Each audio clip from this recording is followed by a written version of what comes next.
Just a smidge does it help. If I doth remember to bring the hot drink by which I have been timing myself in preparation for this video, I bring it back into the room. That is very useful. As it turns out. Also, I will be saying, well, it is a fun, nifty thing to make sure I'm hearing exactly what y'all are hearing. Probably something better about the production quality about it. Or double checking things. I'm not going to be continuing to do that. Because OBS, also I realize y'all can't see me yet, that's fine. OBS has a thing so that you all hear the filtered version of my reality, where things like my fans aren't picked up on. However, whenever I plug my headset into said microphone, I do not get that wonderful, wonderful experience that you all get. Because I don't have a studio. I have my bedroom. And thus... where's it going with this? Oh, whenever I do that, I hear in much more clarity the fans of my computer, the fan on in my window, and like just every other thing that's so much and so wow and so keeping me,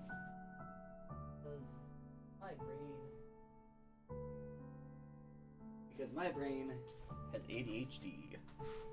I walked away from the mic because I needed to check something real quick, and I realized that latter half probably got missed a little bit. That's fine. Mike Ox, you are going through the right source, correct? Yes, you are. Good. Good tech. Okay. Ready to go? Outfit decent? Yes. Okay, I believe so. I get my chair across this janky, broken ass floor. Phenomenal. My floor is busted as shit. I'm very excited for it. Actually, no, I'm undoing this bit. Neck piece, too much. Neck piece, too much. Tuck you away. Inside.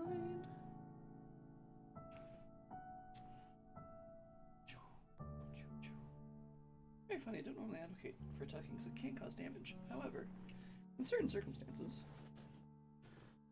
Okay. I believe. I doth believe. I guess I should maybe adjust my camera a bit. Oh, wait, no, I'll need to do that because Pesterquest is slightly dumb. And once you have clicked into Pesterquest, you cannot click, well, you can click out of Pesterquest. You should not click out of Pesterquest, though, because if you click out of Pesterquest once you have started it, then it will, oh, fuck me, then it will mess up and no longer show you your cursor. So it's cute, but it's a little bit of a math. So, also, go away. Okay. That said, I believe, let's get you started up here.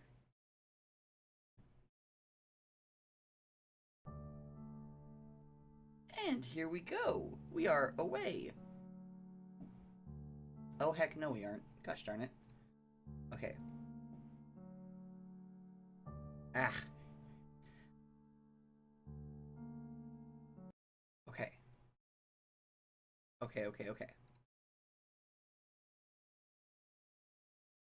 I know. OBS, I need you to not fight me. Pretty please. Pretty please. Today's a day already. Today's been a week. It's not even the entire day yet, and it's already been a week. Okay, so. Boop. Boop. Boop. Boop. Boop. Okay. Now we go. Now we're ready. Cool, because I have the chat on top. I have everything going. Yes. Wonderful. Wonderful. Here we go. Welcome back, everybody. I mean, I know you've been here for a second already. You've been here for 5 minutes. I do apologize for wasting a bit of your time. But we are back by popular demand by all of you. We're going to play Pesterquest. At least part of it. We're going to start Pesterquest. I'm only going to stream for like 2 hours today. I have other things I need to do today. And I'm not going to be in a place to stream afterwards. So, here we go. Start. Volume select. Hover over an icon for more info. Begin the friendship process. Ooh. I'm so torn. Logistically, I should go in order. But order is tied to math. I hate math, and I am an entity of chaos. Therefore, we're going to start with Volume 6, Route 2, The Scourge of the High Seas, with Vriska, because she is my bitch. I will say, this game did give, like, a big, like, hey, content warnings are available. Because Homestuck has a lot of graphic things in it, so I think this one was, like, lots of blood, violence, gore, insects and arachnids, and other shenanigans and things. And just in general, you know, life in Alternia's a bit rough. So, heads up. Your latest narrative jaunt has you walking up in Alternian shore. I don't know why I'm doing this in a vague pirate accent. It's because Vriska's a pirate. The two moons light up this beach cove in shades of pink and lime green, their reflections playing shimmering patterns in the gentle waves. Also, let's pump up the music a little bit. Oh, there's no music right now. Okay. Cool. Also, apparently there's, like, voice acting in this game? Apparently? Who knows? Not me. Close menu. It would be beautiful if not for the haggard, monstrous gulls picking at the flesh from the dead, and pungently rotting fish, crabs, and even one of their own. You keep your distance as they eye you warily, gore at their chipped beaks. These are not potential friends. Everywhere you jump, serendipity seems to guide your hand, but would it be right to call you fortunate? The night is cool, almost cold. You kick a pure white seashell down the beach. It skips gracelessly into the dark gray sand. You brought friends together and just barely begun to master this tremendous and strange new power. But no, you think you are not fortunate. As you walk alone down the sand that's still radiating sort of heat from the searing day, you feel a pang. Something is missing. You know you felt this way before, but you can't place when. You have a gulf within you, the width and breadth of this ocean. An isolation so plain, so true, that it seems impassable, invincible. Maybe this wasn't the best thing for me to read today. This is fine. You step on a weird bug and you don't even care. Yes, you are filled with a sudden, almost comforting conviction. Nothing you have done on your journey has really made a difference.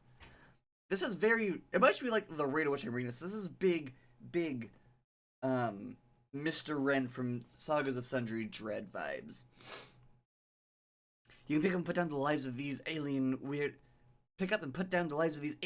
and human weirdos and check them like an etch-a-sketch when things go wrong. Are you really accomplishing anything? Or are you just building shitty sandcastles in the sand with flimsy plastic implements, castles that don't even mean shit for nothing when the tide rises?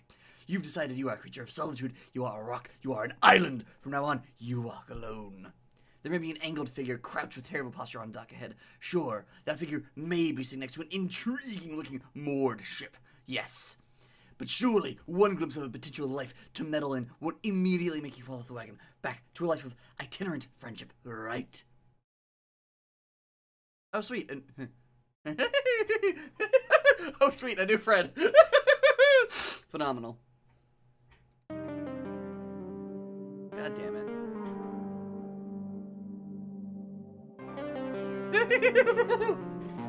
You amble over to the girl, hunched on the dock like the stupid Thembo friend slut you are, doing an acrobatic fucking pirouette off the wagon. She hasn't even seen you yet, so you watch her like a creep. She's leaning over a complicated pile of papers, erasing boxes and filling them in again. Every once in a while she pauses to roll various dice. As soon as you take one step onto the wooden dock, she looks up and jumps with a feeling quickly to the sitting position, looking immediately ready for a fight. What are you? You raise your hands in a pathetic sort of I'm-innocent weak motion, which for you is basically any motion. Wait a second. You are that weirdo that was bothering Kanaya, aren't you? Yep, you were exactly that weirdo. And now you're here saying hello to a stranger and maybe making a new friend. Isn't that great? Great, just what I needed. More magic. I know I'm the coolest, but I'm kind of busy right now. Big campaign tonight. Dude, you are so good at campaigns, you tell her. You were all about hope and change. You helped Al Gore hang a Chad, Tippecanoe, and Tyler too. What the fuck are you even saying? Don't call me a dude. or anything else for that matter. You mean you're down to help? Maybe be your campaign manager? Ha! I'm the captain here, buddy. But as it happens, I'm currently all out of first mates. Wanna be a swabby? Oh, it's like a mum thing. Yeah? So that's why there's a boat here. I thought there was one. They said voices. What are the voices? I'm a little confused. I'm not complaining. Also, gosh, I love Vriska so much. What are all the papers on the ground for? Campaign, dumbass. They're the character sheets for me, the greatest petticoat sea griff ever to sail the 8 seas. One of our friends is raising a cave and she still knows the flyers. Well, you can step over to the cave and ask her that. Her look of indifference is immediately replaced with a tilt of the head as though your threats would need caught her attention. Ew, that must really smell like catness for weeks to get laughed because I can't. Look, it's simple. Pick a name and roll up some stats. For example, I am Marquis Spinner Mindfang. I'm the scourge of the high seas, an undefeated champion of naval fun. My colors on the horizon and even high-bloods into sniveling cowards. You say that sounds pretty cool, but aren't trolls troll names 6 letters long? I mean, you've only met a couple trolls before this, but for some reason you have a really strong sense of the rules here. I'm in character here. Try to keep up. I guess that explains the outfit. She seems really into this. Maybe weirdly into this. It's all a bit intense. Isn't this just a game? Look, Vriska's an autistic trans femme. It's fine. Flarp is more than just a game. And I'm the best there is. How about this? If you agree to make a character and sail with me, I'll tell you my real name. You look at her elaborate costume over at her ship and decide, why the hell not? You've already made your friend bed, now you have to sleep in it. Not that you're going to sleep or anything, that would be patently ridiculous. Okay, let's walk through this. You should be fine with the masticate like easy before. I had to read the books myself. Flarp! Player's Handbook! Gaming Flarp Abstractions! The stat bat is the first and most important of the Flarp abstraction deal with summoning Flarp. It displays your attributes and vitals. This is important because your vitals will constantly fluctuate due to at random, something a number of factors including reality, physical performance, and vitality. Something a stat bat is the first thing you'll do upon creating your character. Flarp has a simple 3-step character creation process to easily assign both your first 2 abilities by setting various attributes to augmentation class.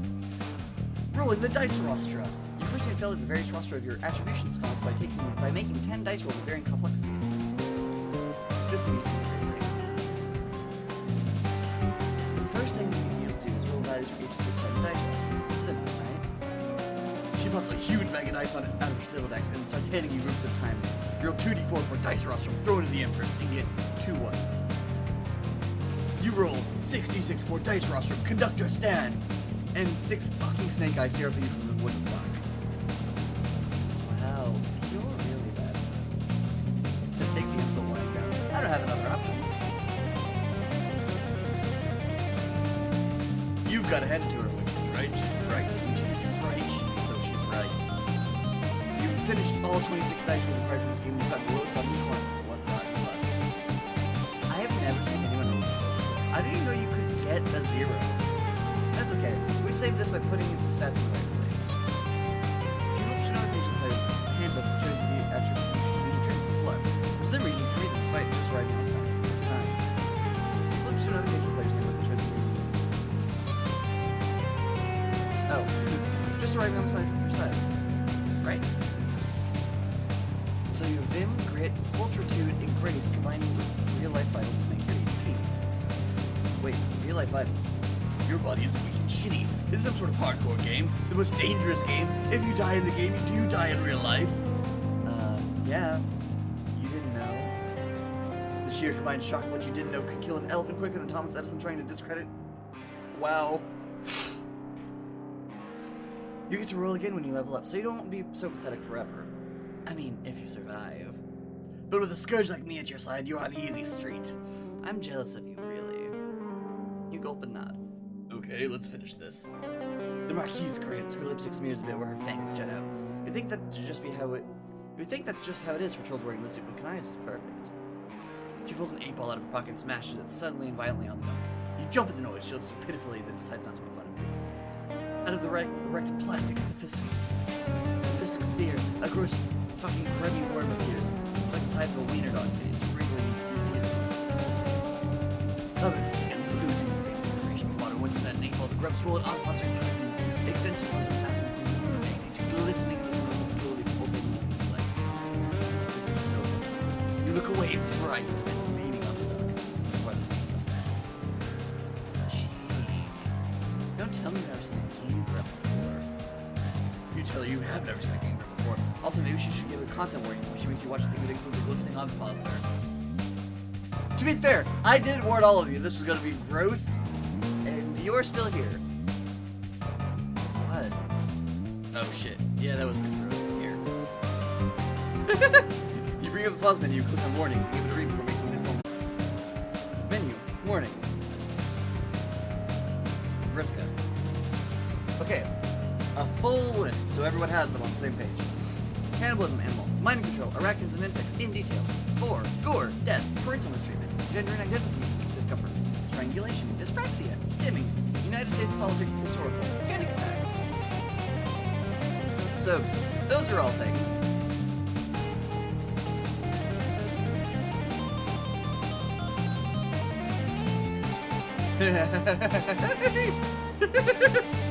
Vriska taps her foot, waiting impatiently while you fuck around in the game fire. For some reason, seeing a full list of content warnings is easing your anxiety about what's ahead. It reminds you of something once made you really angry. You're especially worried about the gore death type. Maybe you should just peace out of this. There's basically no harm in whatsoever in you eating out of this when you might save you trying for good measure. Not that the confrontation was dangerous. The danger... Oh, it's dangerous ends with the... Where... Play flirt with Vriska, of course. You know what? You're an informed reader and a prepared gamer! You've got this. You ask Vriska what's next. Also, when did we learn her name was Vriska? Did we just get it from pulling up the pause menu? She points when the glowing, blinking ink, which is hatching a pixelated-looking bat. It flaps its way to the air with a high-pitched squeak. It starts glowing and projecting a holographic image of a torch. Alright, all you have to do is assign your dice roster on your attribution sconce. What? Hey, Bun. We're playing Pesterquest, and I'm starting with Chapter 6, because Chapter 6 is Vriska, and I have no impulse control anymore.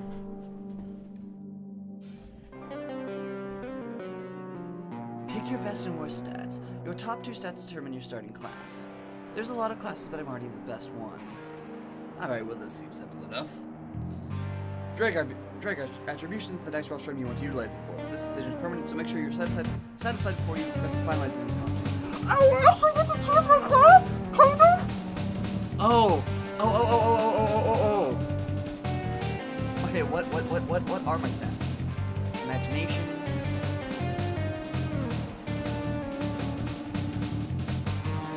Okay. Oh god.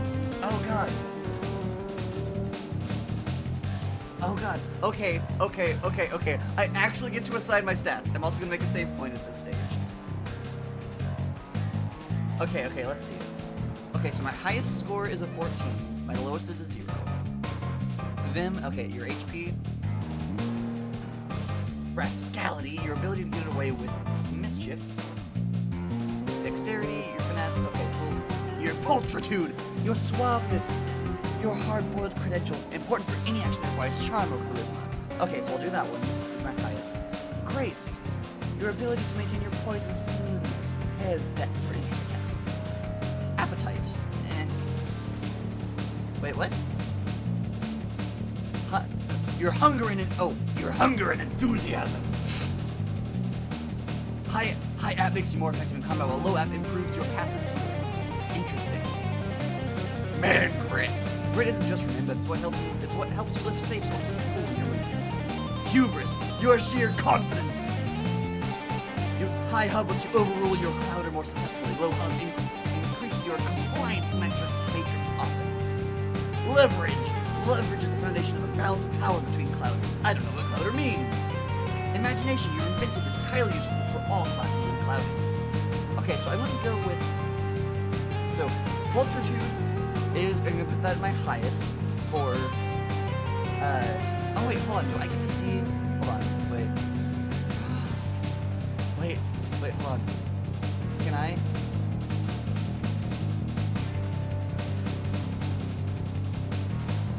I can see what the different classes are before I actually commit. So these two are play night. Actually, no. Okay, actually, no. I'll put.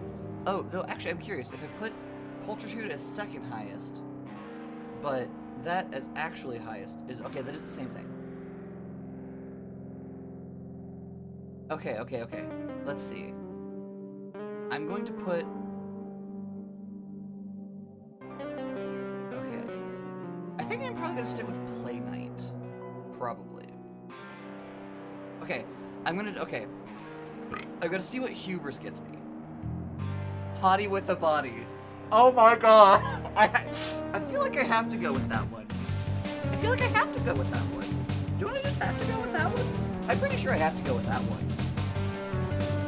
Okay, I am gonna go ahead and make my pulchritude my higher stat though, and then my hubris my second highest stat, and then imagination. Well, actually, okay.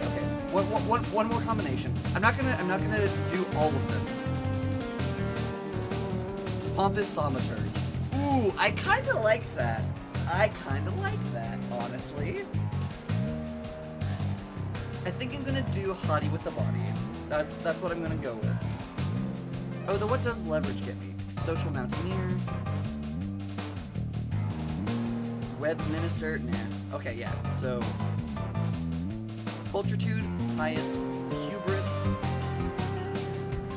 second highest, then imagination. I mean, hey, it's okay to just vibe in bed here. You know, just vibe in bed on stream with us. That's fine. Honestly, I'm so enthusiastic about like tabletop games, so that's going to be a high stat. Also, then I'll do leverage, dex. Honestly, rascality would not be a bad stat to have highness in. I do like to do a lot of bullshit.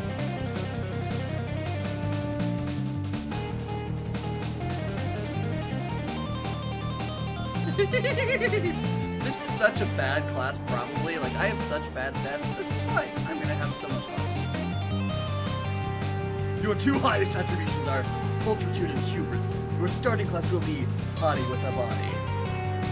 You look like a million boombucks with the audacity to know you earned it. People can't touch what they can't afford. Max level medicate secret to level 1 hottie with a body. Not exactly the meta strat. You're lucky you're paired with the number 1.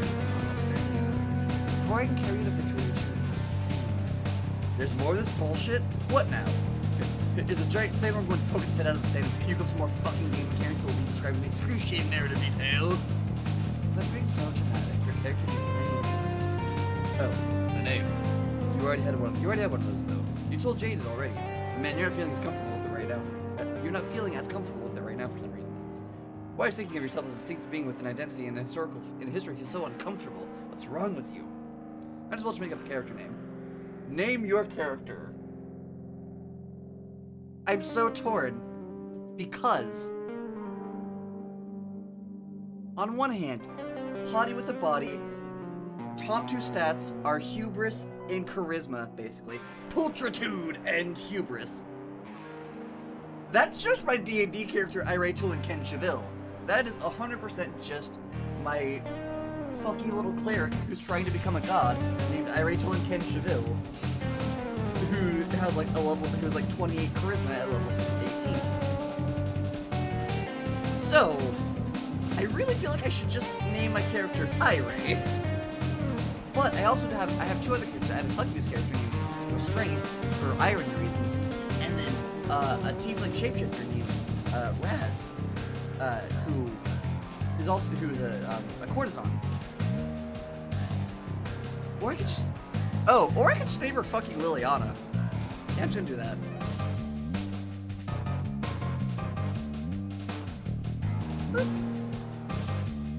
The Marquise welcomes you aboard her ship, Liliana Light. As soon as you confirm your name, the other eggs start squelching and crashing into more little flying holographic biotech projectors of various shapes and sizes, moths, dragonflies, and lightning bugs zipping off into the distance. Brisket catalogs all her various books and character sheets, pushes her eye patch glasses up the bridge of her nose, and climbers up the gangplank of her ship, which she has the name painted on the side and cerulean inscriptions as you follow her.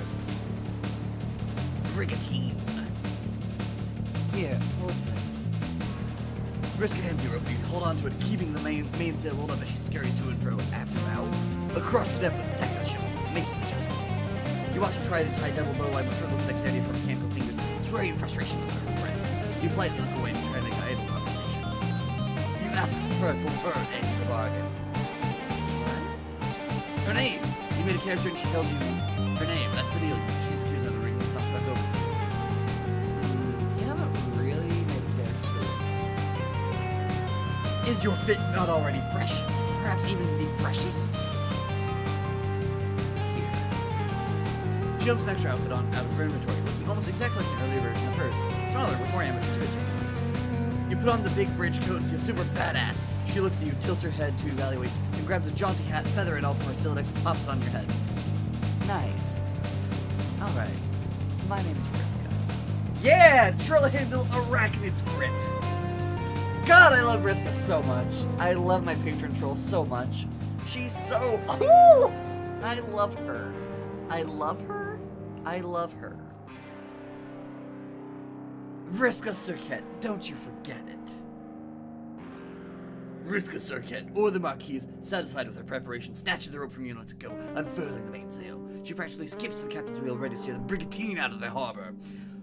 Real name basis is one step closer to friendship, though for the moment you feel like you got told that name already. Your brain is messed up enough without remembering stuff that maybe didn't happen in canon, if canon is even a real thing that means something anymore. Your unsettling metatextual introspection is interrupted by Vriska shouting, Roll for initiative! Roll for initiative! You hear the buzz of projectile bugs boarding your ship between four flickering holograms of enemy deck like lurching zombie trolls. You ready your dice for the deck. You look over at her to cheat and figure out what you need to roll. Alright, I'm starting with an 18. Looks like you got a subtract modifier. 19. Huh. Guess you go first, Lily, on the lights here. This is it. It's LARPing time. You look down at a piece of paper with your abilities on it, ready to cast magic missile or Bugsby's grasping hand or some shit. You pick the top attack from the list. It's your special class ability. You channel the spirit of the hottie with a body, point straight at one of the holographic zombies, and yell that you are casting Vibe Check. I love this. You grab a d20. Hold on. I actually have a d20. Am I grabbing my ivory? Yeah. Why? Because it's funny. Look, I am a nerd. I have like so many dice, and this is just the dice set that I use for irate most of the time. Like, I have lots of dice. Not as much dice as other people that I know. Did once date someone who had like almost 2,000 dice in the flesh. But you know, I have still a lot of dice. You grab a d20, blow out it in your hand. Your lady luck, no snake eyes, other gambling terms, whatever. You let the icosahedron of tabletop destiny drop through the air, awaiting the result of bated breath. I'm curious what I'm gonna get. Hey, 15! I will laugh if my character actually rolls a 15. Oh wait, no, it's gonna be another natural one. You get a 2 in this. Damn it. Vriska laughs out loud. Check out how a real gamer does it. Then she shows you how a real gamer does it. But of course, this thing is full holographic contenders of ballooning complexity, tediousness, and difficulty and word count. She just rolls so many goddamn dice and keeps track of so many goddamn stats. You're overwhelmed, bewildered, tired of doing this math. And so by the time the last squid demon hollow monster dies, you're worried about the danger of this game before, but it seems like the only way you're gonna die is from fucking boredom. You spotted a schooner painfully in all black emerged from the fog. You shout out to Vriska that there's a ship on the port horizon. Vriska looks, wait, does she not know how to difference between port and starboard? Ah, point and proper direction to keep that this ship's skirt first. Now it's time for the real action. We've entered the PvP enabled zone. She puts aside her character sheets nice, drawing a blue saber. She holds it in one hand, the ship's wheel in the other. That's the Rue, the ship of Dreadclaw Ophelia. Top of the naval flarp leaderboards. She's got a whole crew on that boat, but she's just another rich sea dweller with hired help. She's been too scared to face me. Vriska's pointed your ship right at the Rue, and you've picked up speed. You can make out a troll girl with finned ears and a gaudy purple outfit that you describe as a sexy pirate Halloween costume from the world's most bougie party city, Dreadclaw Ophelia. It's absolutely garish compared to Vriska's more normcore approach to RPV activewear, but dressed much more humbly than the captain are a bunch of low bloods standing behind her, clutching shitty rusty swords and shaking. So let's bring the fight to her! You're not slowing down, you're put straight at the enemy hull. Vriska steers your ship directly into the well-pointed schooner, and you struggle to keep your feet at the shock of impact, which knocks the vital blood in her frightened thralls to the deck of the room. She heals with an horrific one-on-one screeching. Hey, Swabby! Wanna be really good at sword fighting? You look at her with stars in your eyes. Yes, you do want to be really good at sword fighting. You nod eagerly, and she underhanded tosses you her blue-hilted saber, which you catch eagerly. Oh, Jesus, cool. Oh no! God, I love her so much. God, I love her so much. She's so cool. Fuck, I love Vriska. I love Vriska Cirquette so much, y'all. My patron troll is, without question, the fucking coolest. Sorry, Leos, I love Nepeta, but you can still fucking fight me. Thanks to all the other trolls. Yeah, no, I love my patron troll so much, and she's the best. Others can fight me. Vriska grins back, puts her hand to her temple, and squints you with her one good eye. Seven red dots from prosthetics seem to smear and blur as your vision loses focus. You managed well to this point before somebody will bring to you, but your sea light seemed to give out at you all at once. You dropped the sword you were just given in the flash. You try to tell her something wrong, but your mouth walled up in your movement. A dull pain gains a sharp and sudden clarity. It feels like the spindly legs are crawling on your head. No, in your head. Each footfall feels more like a knife cutting butter. At some point, also, she slips in the knives, and you follow the sword to the ground. What the fuck? Wake up, moron! You don't hear that from your The salt and swell of the ocean gives way to the rusty of alien trees. No longer do you feel the scream of gulls following your ship, waiting for currency, and its first present is the discovery that your face out of the slightly wet dirt. Some got in your mouth, you spit it out and sit up, brushing off muck of your flawed costume. Wait, that's just a flawed costume. That's a hoodie with a jagged cerulean symbol, a different symbol on it, loose-fitting, as though it belongs to a friend. Half memories swim in your mind as you take in the scene, just as familiar as your clothing. A stump sitting in the clearing between the trunks of a purple tree Alternian forest, a harpoon sticking out of it. This stump would typically fill you with unease, an aura of death and defeat, but a squirrely silhouette cuts through the darkness and you step further into the clearing, you feel your heart lift. No! Fuck Aridin! Fuck that jackass. Oh! Cool, you're not Aridin. I thought I saw Aridin run by. I was about to be like, no, I'm gonna fight. You're adorable. Who are you?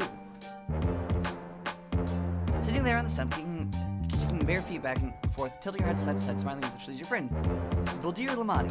Presumably, we meet this character in earlier chapters whenever you go chronological order. You remember her. Psst. Fancy seeing you here. That's a joke. I'm figment of your imagination. She pats up next to you and next to her in an inviting gesture. And you sit down. You feel less adrift than you ever remember. The lack of punctuation is fucking with you. You tell her you missed her, other than periods. Of course you did. You got yourself into a real mess, dear friend. You ask about all your old friends sitting next to you as they flip through your mind clear as day, as though the memories were never locked away in the first place. How are Tagore and Gallic doing? Has she run to Ardata again? What's going on in the neighborhood? Do folks miss you? The last question collapses her right smile into a genuine crestfallen expression. I can't really tell you that for sure. You've seen it for yourself, just how much you can do. There's a whole other disturbance in the neighborhood, and it has nefarious fingerprints all over it. It's almost like he's preparing for this. But I try to stay one step ahead, and I remember what I'm fighting for. Do you? The question is arresting. What are you doing? Even with the memory cloud, you've just been building new stories, breaking things as you go. But it's nothing wrong with breaking things. It's like the same. Sometimes you have to compromise a few out of third place plot piece to bring you complete breakfast. You tell her you haven't had a good breakfast in one of the places you had swords in the fridge. Also, you have absolutely no idea what you're doing. You're going where the river takes you. But things are different now. There is a great power within you that you are just now realizing.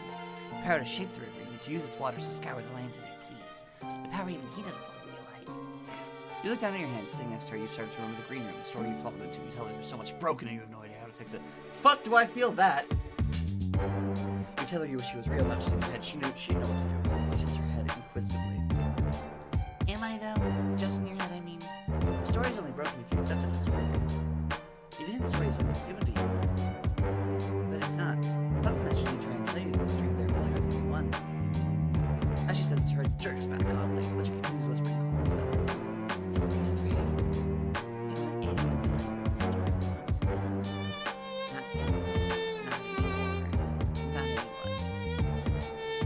Too. It feels like threads tug at your body.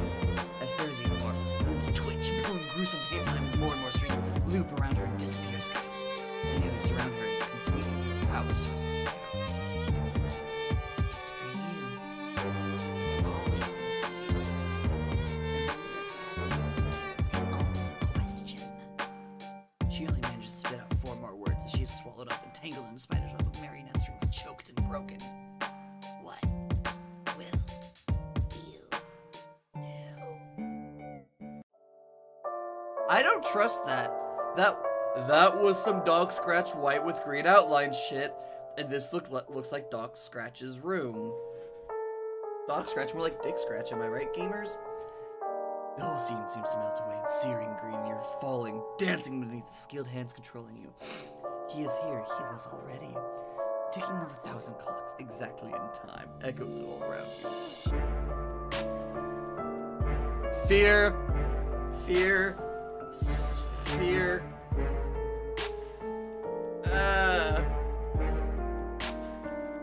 Hi.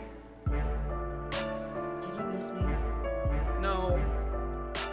I seem to be it's no wonder you think about it. You just made one of my greatest disappointments. You really just spent too much time with my willful little girls. Then we start to give you ideas. Ideas of choice. Okay, Morley Valside motherfucker. You're relevant because this holding this room beside you. I'm sorry. The show must go on, but don't make the mistake that you're the greatest. It can go on without you, bits that really matter at least.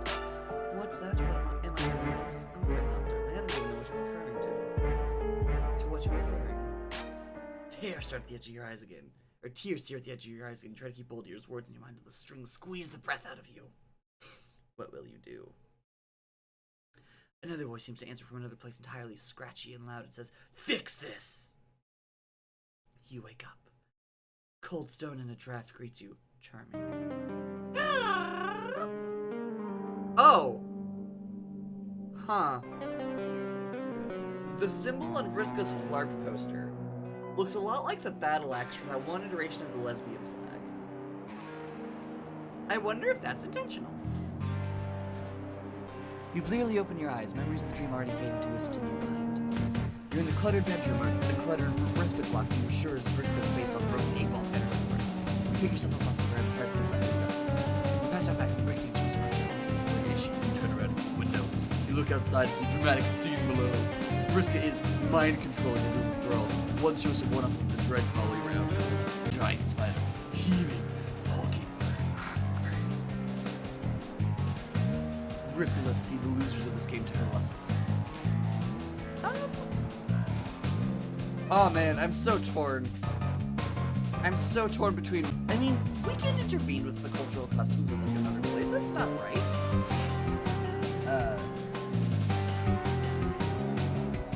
Wait. Okay. Sorry, YouTube, chat to this for a second. This explains so much. It also raises a significant number of questions that you're going to think about while not watching these kids meet. You look back for some distraction. You spot a raggedy black book, much older than anything else in the room, with Vriska's symbol on the cover. You reach for it up and down, flipping to a random page and see what's like a journal scrawled in Cyrillic. Inside the first page, you see the mind. You read and read, and holy shit, you're very unsure this is a perfectly young girl you're reading. Wow, it just gets worse. Vriska makes your character after this. You lose yourself and hate reading mind readings, long stories about petty crime, duties, consent, and weirdly detailed pictures of the evidence of one named Red Glare. You're surprised then when Vriska walks up to the stairs, hands in her pockets like she doesn't even look you in the face before sitting down on the floor across from you, cross-legged, staring at 1,000 yards from the she rocked back and forth against her. You go to give her a reassuring pat on the back, as soon as you touch her metal shoulder, and you're cold even though you're shirt. She turns to you with a jumping glare and hisses like a cat before kissing you away again. You get the message. She takes the apple out of her inventory again and savagely, brutally beats on the stone floor of her room to its own, but shards of it.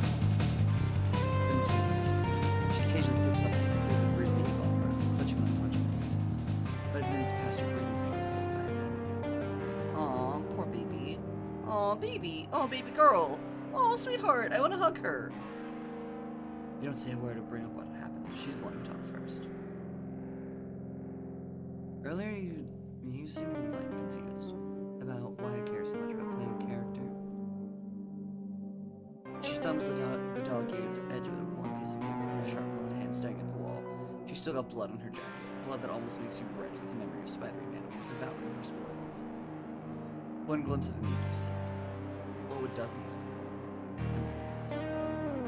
I mean, it seems obvious to me that Mark is the greatest and coolest character. But I've been likes throwing shapes. Throwing shapes every day like something. Most people are so boring.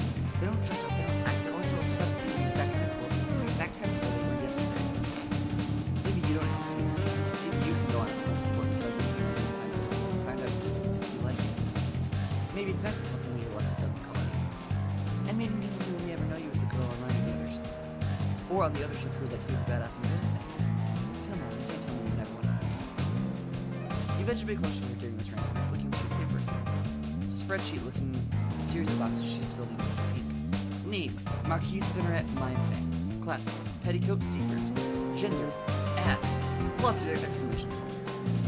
Levels, all of them. She's doing all of the margins of her.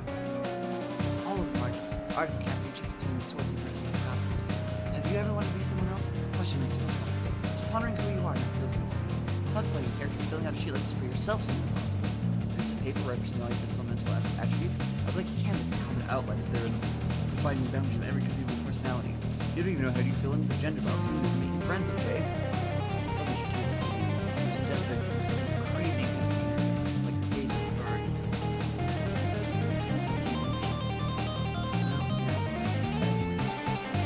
Do you think I like this? Maybe she's a partner. She might neither. She nails anyway. Like you, I guess. So she's a puke she's not blood. And also not like you at all. She made rules. She loved rules. I don't know if she knows, but I'm not like you. Okay, on that. Game looking queens broke all the rules. That's just make it best use. To make the voice stop. And like, she heard her listen too, but she didn't even hear her. I've got to make this. If I didn't know I was just look at them on the sheet. You saw me out there. It's dangerous. She tried to kill me and left me alone. And then I got even because that's what you have to do to backstabbers. But I still feel. Nobody ever cares. Just leave and move on. I'm still stuck on this stupid world. How are people mad at me for putting losers out of their fucking misery? This planet fucking sucks. Oh boy, that's a lot. You let her finish her tirade. She hasn't been looking at you for the whole thing. She gently asked about how her Moirel, who you did just befriend, would feel about her saying she's alone. You see a lot of thoughts flicker through her head and see a lot of expressions dance across her face. She settles on a look like she's smelling something off. You don't always want shit from other people. Sometimes you know somebody and you can't describe like what your whole deal is. You grow up with these ideas about what you're supposed to do, how you're supposed to be. You get handed down these strict categories, tables in your player's handbook. And you read stories or journals or whatever they say. This is amazing. You feel like this stuff. And you have a Moira that meddles with you because you're too fucking broken for her. She just wants. Or you get to this is what a rival looks like. You just look at your black date, and it's just an absolutely repulsive slimy eel who always wants you to kiss him. You? And that can really upgrade that department. And then there's someone that comes along and none of that stuff makes sense to you, and you're just like being with her. Or it's not even like you just feel like shit makes more sense with her. I would say it's like you have this voice in your head saying you're not good enough all the time. She makes it quiet, but I actually do have a voice in my head saying I'm not good enough. God, I'm not explaining this right. God, I feel her so badly. I know you do. At least I know you. Hey, fuck off. Be fair. I'm trying to say... Yeah, that's doomsday quest. Everyone needs nobody cares. We're all waiting on a call to war. I'm the best at war. That's just a big one. But I'd rather have a plan B. You give her skin much more. You don't give her a reassuring touch of the back and bring her down because we tried the back one. We tried the best. She's like a feral cat in this world, taking racing her troops over her shoulders that are always hunched up. Someone would come for her if she's supposed to. I wonder if she ever left her shoulders down. Which one she's talking about? Of course she did. I wonder if she made her again. Here, let's see. Something remember the green. That doesn't force it. You guys are of course assuming you want more actively, not this one. Why are you left to everybody else? Not like the spider. He tenses up immediately when you're asked to stick to her on the distance and release them. Some people are off limits. She has to eat. She doesn't eat my friends.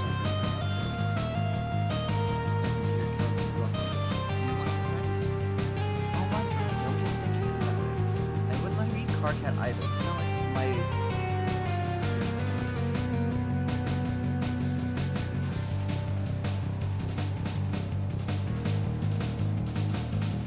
Oh, okay. Sorry.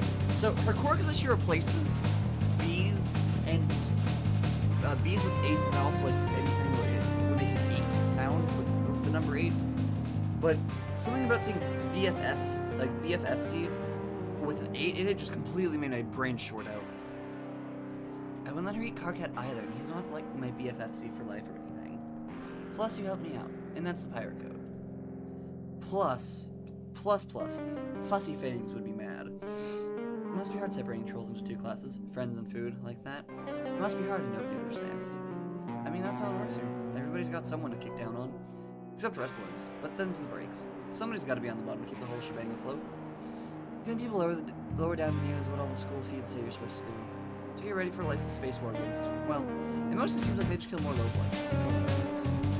My ancestor. She looks left and right, but she's going to go. She sounds like she let you on a secret. My ancestor, my age, she sailed around with the terror of the taxis from the continent. She felt that. But your career was led by a mutant revolution. That was wonderful later. I liked using her name more than my own, trusting up the gremlin in the sand. But I always end up back here with the rather corpses. That's having a license, right? Sometimes you don't get to do what you want to do. She talks so loud. It only stops when she's full. Always whispering in my head! Huh. I already can relate to this. It's magic when I deserved all things that happened to me. Even when I was bleeding out on this floor. Feelings of cold, cluttered, uncomfy, drafty room. Whatever happened to her face and her arm must have happened here. See a broken figure silhouette on the wall. You look back at Vriska and you know what she is. For all the bombast, insults, killing. You're looking at someone who did nothing wrong. Hell yeah, we are! Remember Dave's carefully crafted defense for persona on the road between open within her and drafted with its image. Jade and Shadow were walking in himself. Your world to me is this one with this world. And you didn't all the time. All that nihilistic bullshit earlier killed someone figure Shadow was another voice someone told me. Fuck that! You're gonna be a goddamn hero today. You're gonna make friends with this whole fucking planet you after. You're gonna make it better, or at least that's the complete dumpster. You tell Vriska you'll be right back and sprint down the spiral staircase. Oh Jesus Christ! Hi! God fucking hell. Hey Luce, I found your wolf mini. You keep running, pumping your beautiful legs straight out of the door to Vriska's giant hide. You don't have to color inside the lines of someone else's story. This is your motherfucking narrative now. You take a leap when you reach the cliff and barrel over, falling fast, wind whipping past your faces and turning through the air towards the giant white spider. A leap not of faith but of hope. You crash with the carapace of Vriska's terrible murder mom hard, cracking with a piercing shriek. At the same time you, I just feel like, that's fair. I was mostly joking about Lulth looking like Vriska's Lussus whenever we fight her. You crash to the carapace of Vriska's horrible, terrible murder mom, cracking with a piercing shriek. At the same time you... What? Zap! Hundreds of feet above the mouth of the volcano of Jade's Island, and kick off the back of the giant spider, leaving the giant troll-gorged arachnid tumbling into the lava as you zap back to Alternia, back to Vriska's respite block. You appear behind her, she doesn't notice you. She's looking out her window, down at the empty wall with a shocked expression. Still looking out the window, her stunned silence turns slowly into a grin. Someone was trying to start this shit eating. I need to think, hopefully he will cool down enough.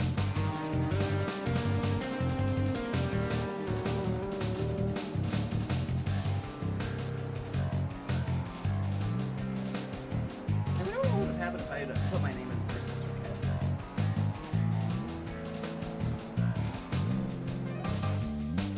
Holy shit, Liliana Lights, you actually did something.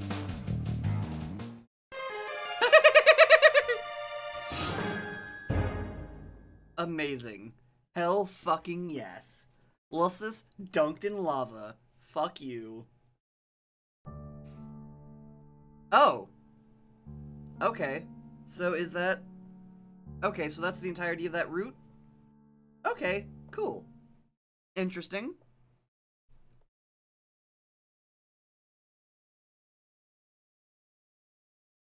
Huh.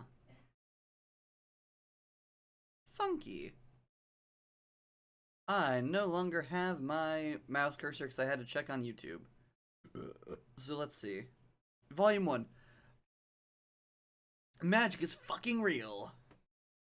Now I'm just gonna start at 1 because why wouldn't I? It's been a long time coming. You click on the last page of Homestuck epilogues. You read it, then you read it again. You scroll down, go to the next section and find nothing. The little blue arrow you crave is nowhere to be found. What the fuck? Are you serious? What kind of ending was that? Absolutely nothing got resolved. You stand up so fast your chair falls over. Jesus Christ, are you steamed? Maybe eventually with further thought you'll come to appreciate the thematic elements that contribute to narrative convention, but as of right now you need to understand what happened to that John, what happened about Rosa and I and their marriage. What about Rosie and Vriska? God, you have to have words with someone. Someone out of a little computer room. You blink a few times trying to readjust the parlor after the screen for so long. Doc Scratch? Where's that creepy around motherfucker? You sure got his number now. You know all about how he ruined the lives of 8 human kids and 12 trolls, how he played everybody, including you. At the very least, you as a satisfying conclusion to the story. You march confidently down the hall in the direction of the sudden ruckus. Turning the corner, you see 2 figures. One is definitely Doc Scratch. The other is a dark silhouette in a fashionable hat and coat. While you watch the latter brings at the form of a cane. Oh goddamn, you know what's happening. You know some more. You need to get out of here before this place goes up in flames. Survive now, Yall, but unsatisfactory narrative later. Oh. Did it? Shit. Hold on.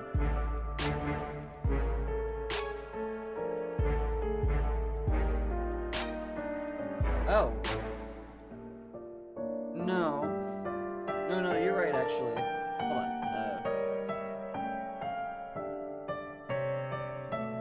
Huh. Weird, and now it's updated. Okay. Whatever. That's odd.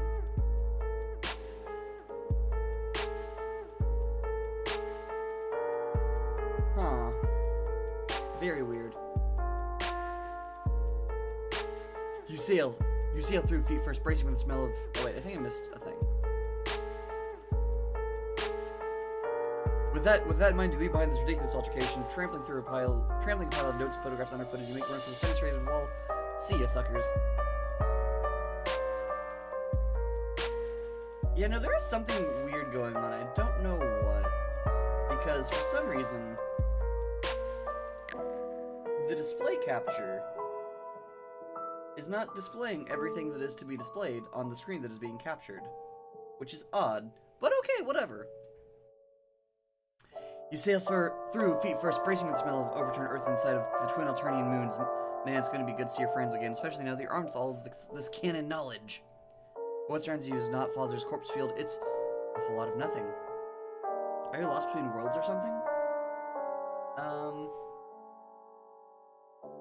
Okay. Hold this thought. Something is going very fucky. So I'm going to need to...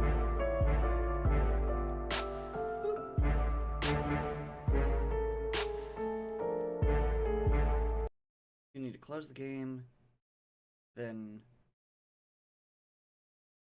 restart it, because I don't know what else to do exactly.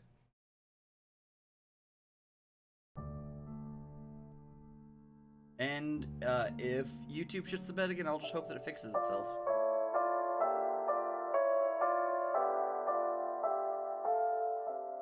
Wait, no, you see a glimmer in the distance. A bright white light swallowing down the surge of panic. You move towards it. The light coalesces into the form of a small symbolic house. Hey, you recognize this house? You wonder if you can just sort of... Oh, okay. Well, you did that. A barrage of images hit you. Broken, chaotic flashes too fractured to make sense of. You just stuck your whole hand to the most... You stuck your hand to the most powerful item in the whole of this narrative, and your body's not taking away. Bright, sizzling pain hits the nerve center of your brain and radiates out to your extremities. Wow, you are a moron. You aren't a comic character. You aren't meant for this sort of metasexual energy.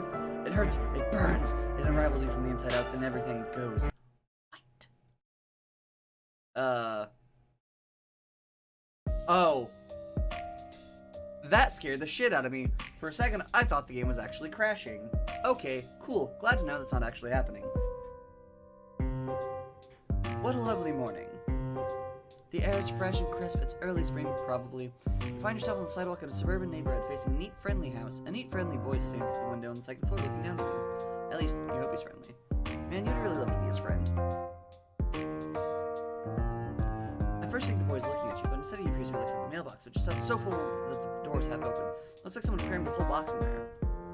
Helpfully, you pull it out, along with a couple of coupons and envelopes stamped with a green symbol. You go to give the boy a thumbs up, but he's no longer at the window. Memory prickles the corners of your awareness. You feel like you've maybe done this before? While you're sitting there ruminating, a car pulls up. The driver's wearing a hat and suit. It's probably the owner of the house and the father of the friendly boy. Oh shit. You're standing out here with all those men. I was going to think you were trying to rob the place. Play cool. Probably. I don't think that this dad isn't the one who just carries like muskets and whatnot. Now wanting to behave like complete buffoon and draw attention to yourself, you just hide all the mail stuff behind your back. There's a bunch of envelopes though, and the box is bulky, so all of it sort of slithers from your grasp like a bunch of dead snakes.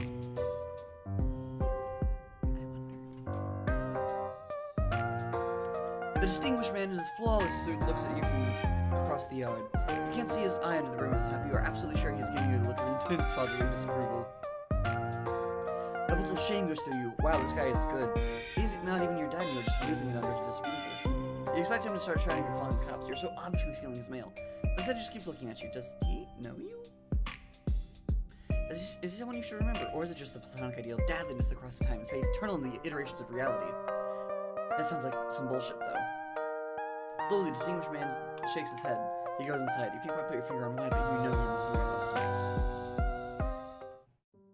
Stern fatherly disapproval. Wait, actually, that's... Hold on, also, what the heck? Wait, hold on. Okay, so...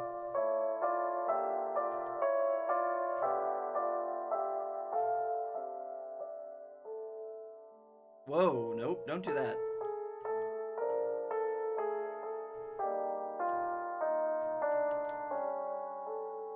Okay. I'm just gonna keep using the controller as a clicker rather than using it as like an actual controller, because that's not working so well. Oh wait, oh gosh darn it. That broke things. I just want things to not break. Why is that so hard to ask? Apparently.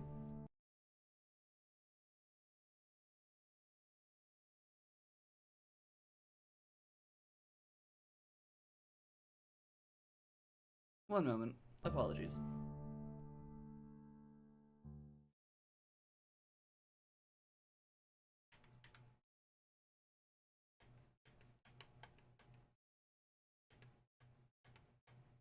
Also interesting, this one... Oh, no, you... Oh, okay, no, there we go.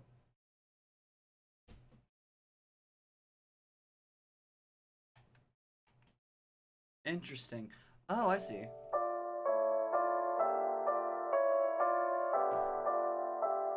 Wait, why is it not... Hey, OBS, are you okay? Because you're clearly not doing... OBS, something is clearly going wrong with you. Why are you being the way you are being? Okay, how do we do this? I'm just gonna make you massive, because apparently having you be windowed, or having you be just full screen, is a problem. Apparently.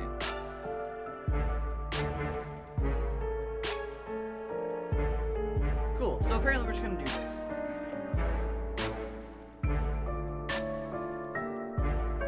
I don't know why it's being like this, but this is the way that it is being.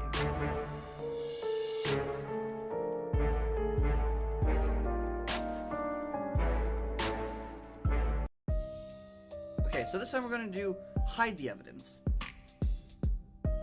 Quick as you can, you turn around and dump everything into the sewer. Whatever, it's probably all garbage anyway. Who even uses their mailbox these days? The friendly and fatherly figure parks his car, climbs out, and tips his hat to you. Then he walks into the house, not sensing a single thing amiss. The perfect crime. Oh, but here comes the boy out of the front door. God, you hope he wasn't coming down from the mail. A residential boy approaches. Wait a minute. This is not the same boy you saw peeking through the window. It is possibly not a boy at all. It appears to be a mysterious gentleman. You wonder what business this fine, upstanding neighborhood gentleman would have. Hey! I saw you standing out here messing with the mailbox. I figured he might be the mailman. Even though you're not wearing a mailman outfit. Oh, yeah, that's you. God, he's so cute. He's such a dork.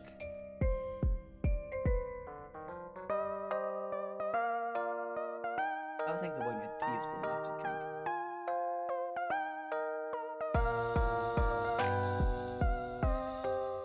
a little annoyed that it's having such issues, but whatever. Oh yeah, that's you. You're definitely the mailman. Your outfit is it's in the laundry today. You're just wearing your old uniform. Nothing stops the mail. Haha, that's great. I guess it is true after all. The mailmen are completely relentless in their quest to deliver people's mail. You guys are incredible. Speaking of mail, do you know what I got me today? What? No. What? We're a package. You haven't seen anything like that at all. No, mail's not nothing at all. The mail looks completely empty when you looked inside. Well, I didn't see anything better in a package. Should I expect you? Come to think of it. It's my birthday, so getting a package in the mail would make sense. And if it's red, that probably means it's from Dave. He loves red, but because I guess it's cool. Oh man, I wonder what he got me. Nothing, he said. You said isn't he listening? This day failed. Probably forgot his birthday due to being a bad friend. That's why there's no package, red or otherwise. What? Oh, just kidding, you say? You're sure Dave is a great friend who cares about this kid a lot. His presence probably just laid differently, not slowly sinking into a subterranean river of shit right now. It's not. What? That's a strange thing to say. Are you sure you don't know more about Dave's present than you're telling me? No, you say absolutely not. Actually, you should forget to say anything about the present being late. You should not be expecting a red package on now or wherever. You should trust it because all mailmen know everything about the mail. Dang, so nothing else? Huh? You said the box was empty. I don't think I understand. Isn't that how it always is when you deliver the mail? I mean, aren't you the guy who's supposed to put stuff in there? Yes, that's right, you are the mailman, the absolute authority over all mail, which means the word should be accepted without question when it comes to mail, and you didn't get today. You double-checked everything, you looked thoroughly through your mailbag for anything this kid's name on, and it came up empty. Sorry, dude. You have a mailbag? Where is it? Oh, that old thing? You accidentally dropped it in the sewer before the boy came outside. Oh no, that sucks. All that mail, ruined. Maybe I can help you fish it out? No! You mean, that's fine. Thanks for offering, young man. Fine, young Samaritan. But, the government will handle this. There's, like, insurance and such for sewer-related postal mishaps. Oh yeah, that makes sense. What if you missed something in there for me, like a game envelope or something? Are you totally sure you didn't miss something? Yes, you are sure. You triple-checked and didn't see the name on anything besides it's really right down there. Very sewer. All the mail's been failed. Yeah, then you hope salvaging it. Really, it's the best not to bother even peeking inside. You're probably right, but... Hey, how do you know there was any mail for me if you don't even know my name? What? Oh, god damn it. Huh? Oh, you mean, of course you know his name. Mailmen are sort of like Santa Claus. They know the names of all the good little boys on the delivery route. Wait, okay, that sounds creepy. You really regret phrasing it like that. It was so completely unnecessary. You just know a lot of stuff, such as important government official with lots of bureaucratic lists and stuff. For instance, the name of this young man is... Wasn't he the one who was like, so you smell whatever? Damn. Why do you paint yourself in corners like this? All you're trying to do is make a new friend. Somebody managed to bullshit your way to an absolutely most challenging version of the conversation possible. Okay, you can do this. The young man's name is... Wow, it could really be anything, but you might as well have become a random ass name this very day shortly before you arrive. For all you know, you'll just have to go on with your gut and feel it out. A new friendship is on the line! His name is... Wait, no, he's making a bad face. You're on the wrong track. Oh, he's perking up. This is good. Nope, bad face again. It's not Jimmy or Gilliam. That's not even a name. Anyway. Oh, yes, he likes that. John Brimmy? Shit, he looks disgusted. Abort. John Brimmy? You really can be quite the fucking idiot sometimes. John Jerson? Wait, he looked pleased for a minute, then it looks like he just slicked on a lemon. Jesus Christ, you're bad at this. You were so close there. Jonderbill. Yikes, nope. You got it. It's just John, of course. You don't know where you were thinking. Yes, you do. Those are just goofs, you explained to John. Mailmen love goofs. His name is John, you say confidently. Ask if he had, as if you had it in the bag all along. Not your non-existent mail bag, which you told me you dropped in the sewer. Your real bag, where the good shit is, such as your incredible ability to guess someone's name in 5 or 6 tries. That's right. Hey, wow, I guess that's true. That mailmen really do know practically everything. You smile, finally. It feels like this friendship may be starting to click. It was rocky there for a moment as you had to spin an intricate, nearly flawless web of lies to smooth over the fact that you destroyed this cherished personal property. But you're pretty sure you're in the clear now, and you'll never have to justify yourself to him again. Well, it's nice to meet you, Mr. Mailman. To be honest, this kind of just sucks. I've been waiting for a really cool game to arrive in the mail, but it's been a few days already. Now I'm starting to think it got lost in the mail. It might just never come now, and I'm kind of bummed out about it. I had some hope it would show up on my birthday, like, as a present from nobody, really. Just a present out of thin air, I guess, like it was just going to be destiny or something. Oh well, I guess magic really is as fake as all the scientists say it is. I don't know why I'm giving Egbert this voice, but I am. You're not alone, very wisely. Oh yes, you say, you can kiss that game goodbye. It definitely got lost in the mail and it's never going to be delivered. The Postmaster General just told you a few seconds ago. Through your wireless earpiece, which is hooked up to the US parcel mainframe. You tell Johnny's right to disbelieve magic, it's fake as shit. It's time for him to get used to the idea. You'll never play this game, whatever it was. Probably stupid anyway, right? Most games are. He's trying to get used to whatever kind of life he's going to live on from now on, in the absence of this dumb video game. Yeah, you're right. I actually got too worked up about it. It probably does suck, actually. I think Gabriel only gave it like 2 hats out of 5. It might have already been less than that, actually. God, what a piece of shit it probably was. You know, I think I have to thank you, Mr. Mealman. You really opened my eyes today. I might forget I ever heard of that dumb game. Just try to enjoy my life. Talk to my friends, hang out in my room, and I don't know. Come think of it, maybe I was looking forward to playing the game with my friends so much because I'm lonely. I'm also a little bit embarrassed to admit it. I don't actually have any real-life friends. Oh, this is it. This is your in. This nice boy seems to be jonesing for friendship as much as you are, and you've laid out all the groundwork for becoming his best bro so expertly. You just need to slide right into his life with just a few sympathetic remarks. That sounds creepy as hell. You actually have a lot of experience with this by now. You've made so many friends in so many strange places with such mixed results. Or you think you did? Actually, can't catch up with their names or faces right now. It probably isn't important. Actually, let's never speak of that again. What matters most is that you're here now making a sweet new pal named John. You casually mentioned that this is the end of your mail route, and you don't have much going else on in your life. OBS. Behave. Pretty please. I beg of you. You wanna hang out with me? Like, just a mailman and a 13-year-old boy? Just being buddies? You shrug a little as if you don't really care, but you care. You really, really care. Normally I'd say that sounds a little strange, maybe slightly inappropriate. Thank you! But what do I know? If you're a normal-looking mailman, that would probably be a shitty idea and I'd get in trouble with my dad or the authorities or something. Probably so would you. But you seem different, like maybe you aren't even a person. Just kind of a weird, harmless-looking guy? Like an alien, but not really. You don't really know what to say to any of that. Oh man, I'm being so fucking rude. I'm sorry. Yeah, of course we can hang out. But maybe we should, keep it sort of a secret from my dad. I don't know if you would approve of me bringing a stranger to the house, even if you are very sincerely concerned about my mail problems.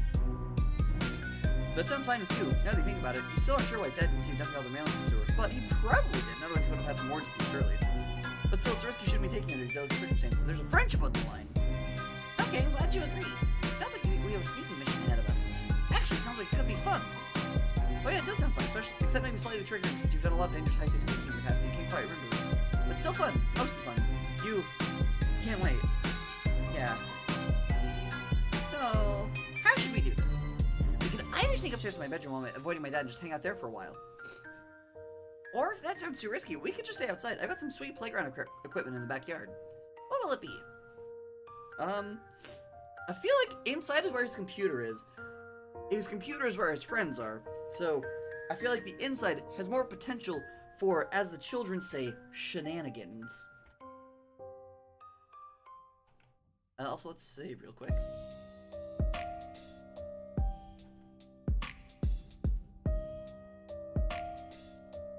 Let's go inside. When you enter the house, an overwhelming odor of freshly baked cakes hits you like a punch in the face. Wow, there's also a lot of clown bullshit in this living room. Clown statues and you don't have time to take it all in because your buddy John's grabbing your hand and rushing upstairs before this baking maniac of a father can emerge from the kitchen and catch you into the act. He slams the bedroom door behind you and you breathe a sigh of relief. Well, how to catch your own piece around here with all this adoring fatherly doting and round-the-clock cake production. I feel like I'm suffocating around here. And it's not just because of the thick aroma of Betty Crocker products, I feel like I'm being gassed in a bakery. You're not sure what to say. You tentatively lift your arm as if you're about to place it on his shoulder, but you hesitate. Is this an abusive domestic situation? You don't know if you have enough information to make that judgment yet, but you are concerned. Just joking around. I mean, this baking shit is all a bit much, the clown obsession too, but I love my dad. He's great. Sorry, I didn't mean to give the wrong impression. That's a relief, you guess. Not that you weren't ready to jump in and be whatever kind of support a friend this boy needs. Suddenly you notice a bunch of movie posters on the wall. Oh wow, these are all really bad. You won't dare say such a thing to your new friend, though. You immediately begin laughing and praising all of them, especially that one, which appears to be Mac and me? Oh, for fuck's sake. When it rains, it pours, you guess. Nevertheless, you says this is one of humanity's peak cinematic achievements. Mac and me? You seriously like it? Personally, I think it's a piece of shit. I just have it up here because, well, I don't even know why. Not even I can defend the film. To each his own, I guess. I have it here like all the other movies, though. They're all incredible. You have good taste. Except Lucky Macamee, though. It's a complete garbage. Okay, you can admit you got a little overzealous there. Maybe dial it down a notch. You really don't have to try so hard. There's a moment of awkward silence. You hadn't really thought this far ahead, and apparently neither has John. Perhaps there's something you can both do to advance this friendship. He's starting to look self-conscious now. Poor friendless kid really doesn't know how to understand does he? You can see now that your friendship is needed now more than ever. You have to step up. God, you and me both, John. Jonderson. Johnny boy! So, what do you typically like to, Suddenly someone gets John's attention. It's coming from his computer. Oh, hey, can you hang on a second? My buddy Dave is pestering me. Is using Pesterquest, the software. Haha. Oh, wait, no. Wasn't that what their chat software was called? No, it was... Oh, wait, no, it was Pester something. It was something else. I don't think it was actually called Pesterquest. What was it called? It was Pestering. That's what it was. It's been a minute, okay? It took me a second. John settles behind his desk. Dude, what are you doing? Dave, you'll never guess what I'm doing right now. Are you opening the birthday present I gave you? No, sorry, Dave. I think your present might have gotten lost in the mail. Unfortunately, I think it might be gone forever. John, what the fuck? Maybe you can just send me another one, whatever it was? Dude, no. The thing I got you was fucking priceless and irreplaceable. If it's lost in the mail, there's literally zero chance you'll ever see another one like it ever again in any shape or form. Wow. That sucks. Oh well, whatever. Maybe it's probably the fate it deserves. What was it? Never mind, just some more ironic trash from your best and coolest bro in the world. Just forget it. If I tell you, you'd probably be sad as gone, so this is a secret I'll take from you to my fucking grave. Do you understand, Egbert? Yeah, that's fair. So what are you really up to? Are you playing that dumb game with Rose yet? What? Oh no. That got lost in the mail too. It's also gone forever. Holy fucking shit, John. I leave you alone for 2 seconds and everything goes to hell. That's why I can't stop pestering you for you. And second, you lose complete control over your life the moment I come back. How do you even know what got lost in the mail? Like, how can that even be formally verified in a way you haven't been waiting for it? Oh wait, how can that be formally verified in a way you haven't been waiting for it that long? Because the mailman told me so. What? Okay, I know I say this almost every day, but that actually is the dumbest thing I've ever fucking heard. It's true! He was quite sure about it. First of all, John, mailmen don't know shit. They're just guys who walk around handing out letters and stuff. They have zero knowledge of the greater workings of the mail letter specific kid in the package. Unless it's a tracking number or some shit, but even then the mailman isn't really the guy who deals with that. The only way a mailman would know for sure if something mail got lost, he was the one who lost it. Or like deliberately fucking destroyed it. Between the game and my sweet present and going missing, something smells goddamn fishy here. John, are you sure the mailman didn't just steal all your shit? Of course I am! I don't know, man. He wasn't even holding anything when I talked to him. Not even a mailbag. My alarm bells are going fucking haywire here. It just sounds like this incompetent dipshit just lost all your mail and tried to cover his ass. No! Are you sure you didn't fuck it up somehow, like get mailman stank on it and in a shade of panic, like buried it or dumped it in a smelly hole? Dave, this is insane. You're being paranoid. Besides, aside from the birthday present, why do you even care? You think the game is stupid and you don't even want to play. Yeah, I was lying my ass off to sound cool and aloof. Of course I want to play this game. It's like this whole rad thing we're all going to do as friends, now it's ruined. Oh, you're right. That is a shame. I'm sorry. I don't know. There's some feeling I had that we needed to play this thing for like destiny reasons or some shit. Sorry to blow my cool cover and start sounding like Jade or whatever, but I'm kind of pissed off now, especially now that I know you don't get your sick bunny. Bunny? Forget I said that. Oh, okay. Anyway, all that aggravating bullshit aside, what were you gonna say? Oh, right. I made a new friend. What? A friend. Bullshit. No, it's true. John, this is so unlike you. You don't have fucking friends. None of us do. We're a bunch of total losers. I know that, but today is different. I think I might be branching out a little socially, like turning a corner, becoming a valid and legitimate person well on his way to adulthood. Ugh. Come on, Dave. Why can't you just be happy with me? Fine. So you're hanging out with this person right now? Yeah, he's in my room, rummaging through my stuff. He's quite the character. Who is this guy? Please tell me he's not cooler than me. I couldn't handle that. He's not cooler than you. Nobody is, Dave. Oh, okay, thank God. So tell me about him. Well, you know the mailman I was talking about earlier? Yeah. Well, you see, it's the mailman. Jesus fucking Christ. What? John. No. What's the big deal? Do I even need to explain why a 13-year-old kid shouldn't become buddies with a fucking mailman and hang out with him in his room? Does your dad know about this? Well, no, but I'm trying to avoid him. He's one of his banking frenzies. You do realize this is the same guy who likely stole your game and my beautiful present, right? He probably sold it on the black market, or worse, he did something fucked up and flushed him down the toilet. He didn't do that. Steve, he no sense to do that. You're being crazy. Okay, dude, do you go and chilling with a random postal worker in your bedroom on your birthday? I'm just looking out for you. What sort of sick fuck would even want to come into your house? How old is this fucking guy anyway? I don't know. He seems sort of ageless. What? Dave, that's the thing. He's barely even a person. He's just a friend. I feel like I'm losing my mind. You and me both, Dave. You and me both. You and me both. Listen, I don't expect you to understand. He's just a fun, harmless person who appears to have no particularly defining qualities, whatever. Or whatsoever. What is so crazy about that? Nothing, I guess. I don't even know anymore. Fine, enjoy your new buddy. It is your birthday after all. So you get to call the shots. So what's next on the agenda? What's he even doing now? Well, it seems I got a little bored while I've been talking to you. He spread most of my belongings across my bedroom floor to examine everything. And now he's just messing with stuff? Like my magic stuff. It's pretty cute. I like this guy. John, I'm gonna run something by you. I hope you don't mind or anything, but what if...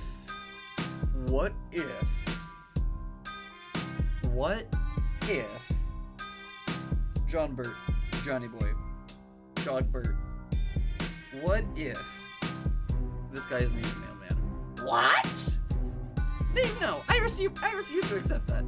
Okay, then, genius, tell me this. What's he wearing? You said he's no defining qualities. Well, clothes are defining qualities, so what are they? Okay, but he isn't wearing anything but a sweatshirt. But I didn't want to mention that because I knew how it would sound. I see. So,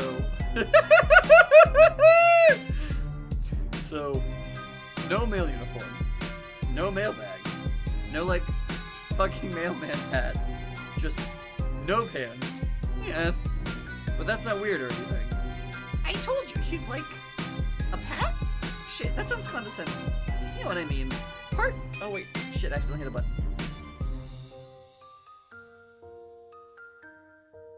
Part generic person-y type guy, and part just a fun, friendly sort of humanoid creature. I'm really not explaining this well. The point is, he said he's a mailman, and I believe him because he's my new friend. End of story. Okay. He's the fucking mailman. I don't even care if you think he's fine, then okay, whatever. So, cool, guess we have a new friend. Do I get to meet the mailman sometime or what? That's a good question. I hope so. I wouldn't be surprised if he found his way over to you. I can't put my finger on him, but something tells me he's a well-traveled fellow. You really think he's going to well-travel his ass 2,000 miles over here to come visit me? You never know. Mailmen do get around after all.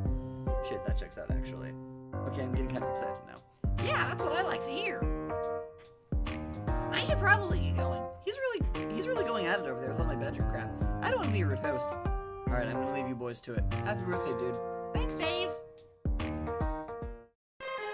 Aww. Oh, wait, hold on. Hold on. Is he... Are we one of, the weird funky people? There's, the vagabonds and, the shit, I forget all of their titles. The weird, people who are, who look like us from the comic. Oh, no. I have questions. I have concerns. I don't have celebrations right now. That's... I was trying to be funny, but actually, anyway. John Egbert rose the lawn. John Egbert rose the lawn. Ascend, rise up. Oops. Dave Harley. Oh, wait, no, they switched this. So never mind, that doesn't work. Look, I'm amusing myself. Today's a week. On the advice of your new friend, John, you go to visit one of his closest comrades, closely only figuratively speaking, since it seems she lives all the way on the other side of the country. That's no problem for you, though, since your new powers let you hop anywhere, anytime, even to places that don't exist. Well, you think your powers let you do that. You just have this distinct metatextual feeling that you could pretty much go anywhere at this point. You know that doesn't make any sense. There's nothing that doesn't make sense about friendship, though, and that's exactly what you're about to do. Friendship, that is, you're about to do some friendship by making a new friend. Her name is, you check your notes. Check the smudged handwriting on your hand. Raj. Wait, no, Rose. This is her house, apparently. Looks kind of weird and modern. It's situated in the middle of the woods for no good reason you can think of. Also, it's pouring rain, which is not what you describe as an ideal friend-making conditions. Still, nothing stops a mailman, not even from delivering mail, nor making friends. Rather famously, rain and other similar weather patterns provide no deterrent to the performance of his duty.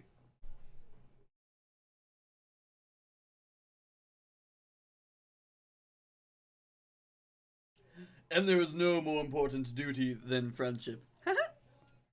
I said duty. You're so cute!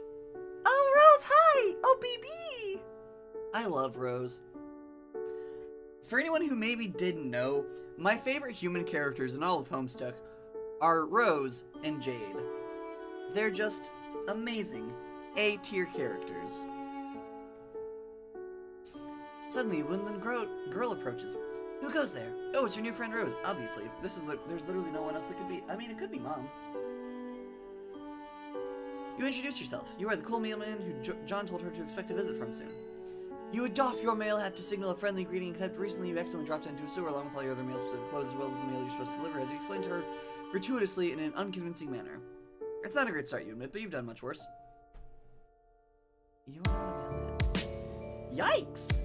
You are busted almost immediately. You briefly consider whether you should double down on the line, try to say something mailman-like, or whether the right call is to come clean, since she's clearly too smart for this amateur bullshit. But it's taking a few seconds too long for you to decide what looks guilty as hell. That's it. The jig is up. You slouch in the feet. You ask her if she would please consider not telling John your heart couldn't take it into account. Your entire friendship was based on a lie. Do you want me to keep a secret from one of my best friends? Feels like random buffoon who I never met. I'm sure they should. Do I have some human willingness? Like a creep.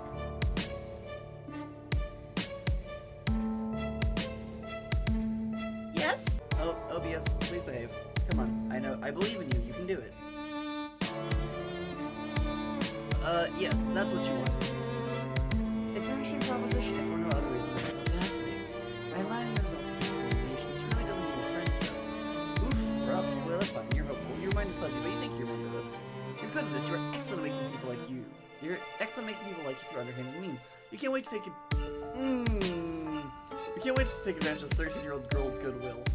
Okay, wow, not like that. Let's not be fucking weird. In fact, let that be the last creepy thing you have for comical purposes. S-grade jokes only. Let's all get our brains out of the gutter. Rose raises a thin brow. There's something unsettling about her deep violet eyes. You're pretty sure most humans don't have eyes like that, but what the fuck do you know? You're a stranger around these parts. Wait, aren't you a human too? Whatever, it's not a big deal. Not when there are friends to be made!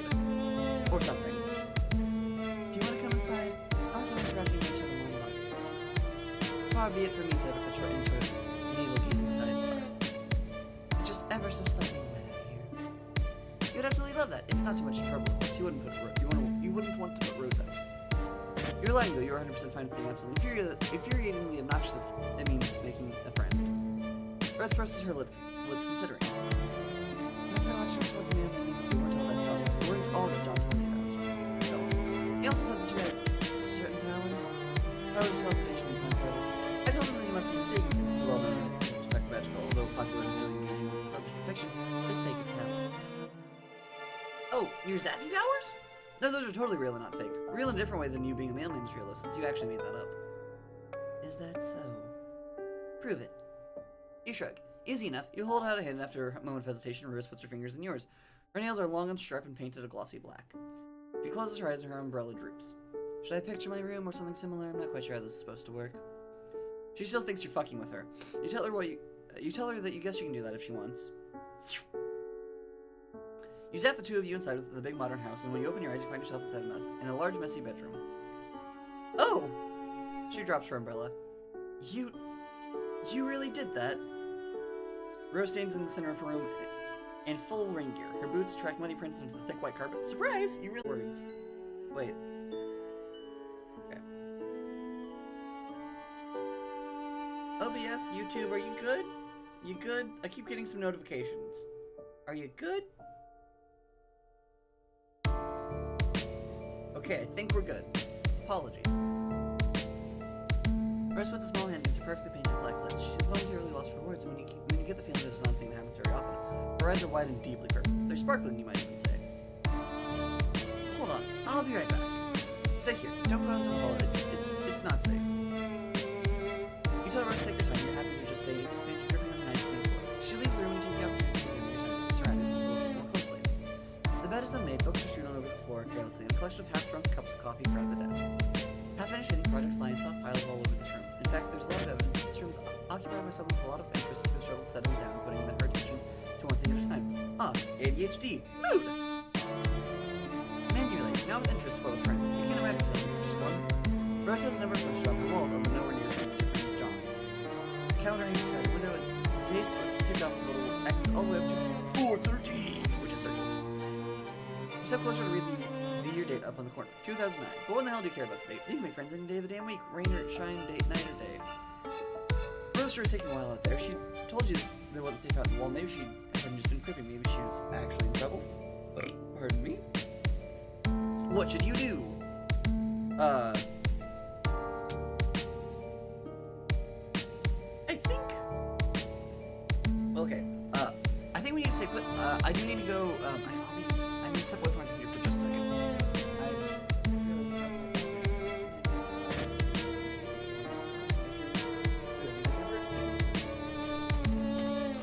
I've seen him getting notifications and I just need to make sure that there's not an emergency going on.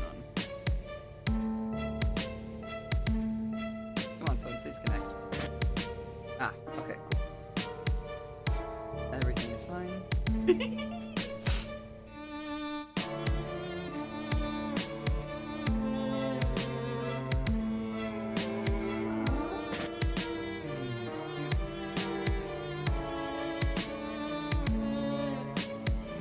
Okay, cool. Everything's fine. I wanted to make sure. I get anxious whenever, like, I don't have something, like, if I can't see what something's going on.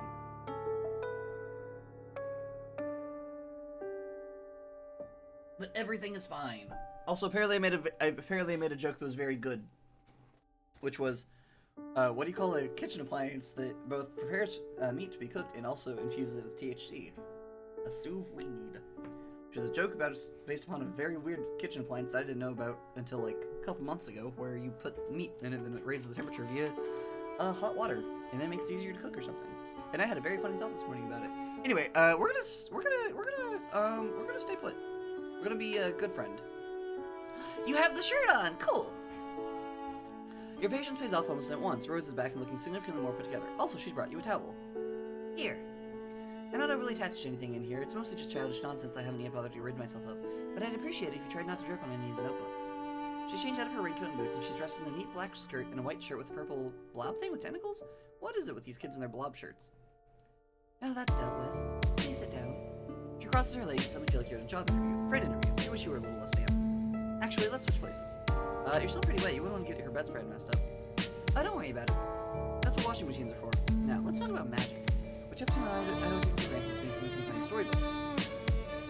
Rose takes a wistful towards her bedroom window, grayed over with embroidered raindrops. You get the feeling she's doing it for effect. Maybe that's what she wanted to switch places with her. And then comes you, the not a mailman with a penchant for showing up and attempting to make friends with unwitting children. Well, fair. She's got you there. But honestly, she might be a child, but she doesn't really seem to be unwitting. On the contrary, she's really quite witty. Quite witty. I'm glad you noticed.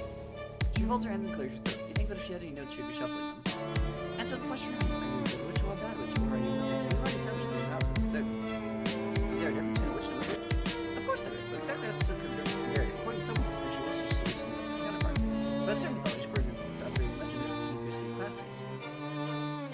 Wizards reside at court and are classically trained, while witches are self-taught and run wild through the forest. I don't deny these differences often tend to be gendered as well. You ask her which one she is, a witch or a wizard. Me? Rose shifts, uncrossing and recrossing her legs. You shrug and just say she seems to know a lot about them. I know a thing or two. But can I tell you a secret? Oh my god, Rose. She has no idea how much you would love to hear a secret. I find them wizards, utterly reprehensible. It disgusts me. Everything from okay, I have myself in my voice. Everything from the foppish robes to the grizzled beards. It's my mother who's the wizard of this secret. Although, she glances from side to side, theatrically. Most of the things Rose does seems to be at least a little bit theatrical. She kneels on the carpet beside the clutter of books. I don't show these to anyone. Actually, I haven't shown it to anyone. Anyone, John's a great cool guy. Definitely a guy worth sharing a few secret notebooks with, Rose laughs. No, I haven't shown it to John. I've only shown Strider and Punisher. You're not fitting your with a Strider person. You're a totally normal dude with an absolutely ungodly number of friends. The shadow moves to the center of you, a trembling moment of deja vu. You know friends, don't you? If it's true, you don't really know here, John and Rose. Try to put it from your mind and listen to Rose again. She's still talking about this mysterious thread floating through one of the journals, too quickly for you to see anything specific, only that it is full from cover to cover. As if my modest writings are the sole source of homoerotic tension in his life, when his brother is the one who insists on filling their home with a sort of dick butt for ironic purposes. Rose rolls her eyes.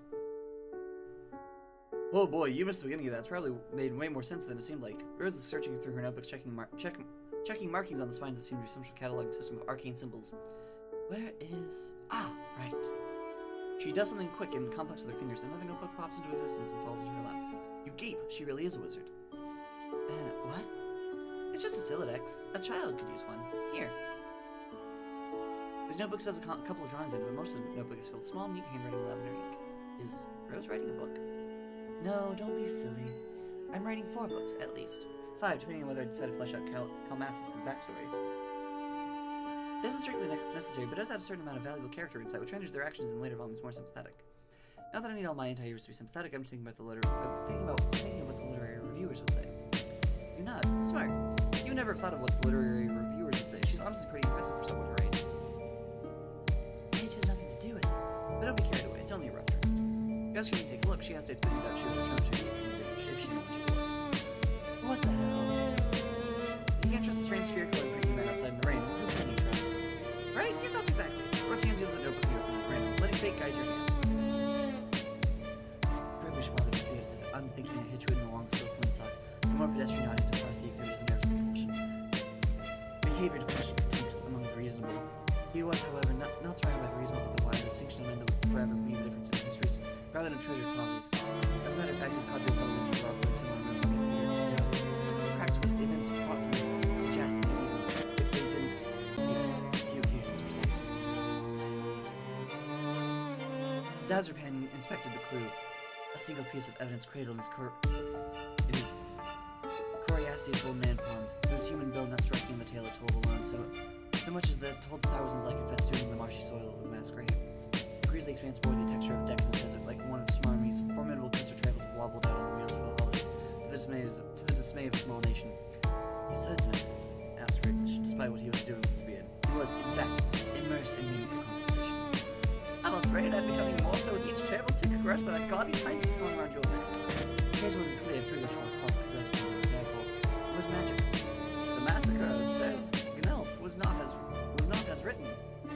Wow, this is pretty dense, but smart. He stroked your own imaginary field and pretended to ponder the deeper meaning. Yes, intriguing. Zazarpan and Fringlish. Clearly there's some history here. Yes, clearly. But the two of them shared one council. That's why it's not so spectacular as that one. Rose became increasingly more animated as she was about her table, so it seems like she's far more interested than she is in herself. Mood! Sharing intellectual law, mutual dedication to knowledge and preservation of such. The goal of the learning is to master wisdom and keep it from general decimation to the main populace of wizards. They feed it to their apprentices in drips and drabs. Of course, this will eventually lead to ruin. Of course. You flip further in the book, searching for the part where it leads to ruin. Ruin sounds interesting. Oh, please, no. Ha ha ha! Zazarpan knew he would see his wayward apprentice again. Knew like he knew the tide would turn and the sun would blaze at seeing it as each inexorable day passed. Now they stood diametrically opposed across an overgrown chessboard. His apprentice's eyes were hidden behind dark glasses, but Zazarpan knew if he could see them, they would be riddled with the madness of the void. Calmassus wasn't here for justice or for revenge. They were here exclusively because Zazarpan had something they wanted, something they were owed. He flipped through the book, checking out the drawings. There are lots of wizards, each more bearded and venerable than the last. One of the pictures, the most recent maybe, since it's on the very last page of the journal, is one of the 2 young wizards, twins maybe. They have gray hair and are wearing slick green suits, and are standing back to back with their arms entwined, staring into the middle distance. It's very anime. You compliment Rose on her artistic prowess. Hi, Luce. Welcome back. I'm slightly sketchy because the description of those twins with gray hair and green suits standing back to back sounds like Calliope and Caliborn, and I'm just a little sus, especially since we already know that Scratch is in this game. So, I am suspicious. I am suspicious. Yes, thank you. They're all great. I'm a much better writer than I am an artist. Tell her you think she's really good, way better than you. You're absolutely positive she's going to be famous one day. I appreciate the encouragement, even though I know you're just trying to flatter me due to your strange thirst for affirmative experiences. John told me all about that. Damn, busted. Oh, puppy. That's good to know.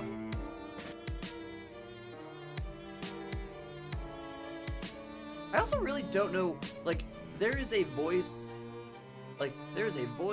option for this. But it is... Okay, that's good. That's good to know.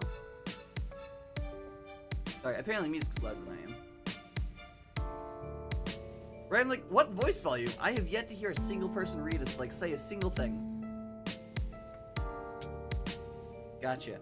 I have no idea. Sure. Let's go with that. I have no clue what Renty is. But presumably it's a game-making software. Bun mentioned it earlier. I thought she was talking about the, I thought Bun was talking about the FLARP system.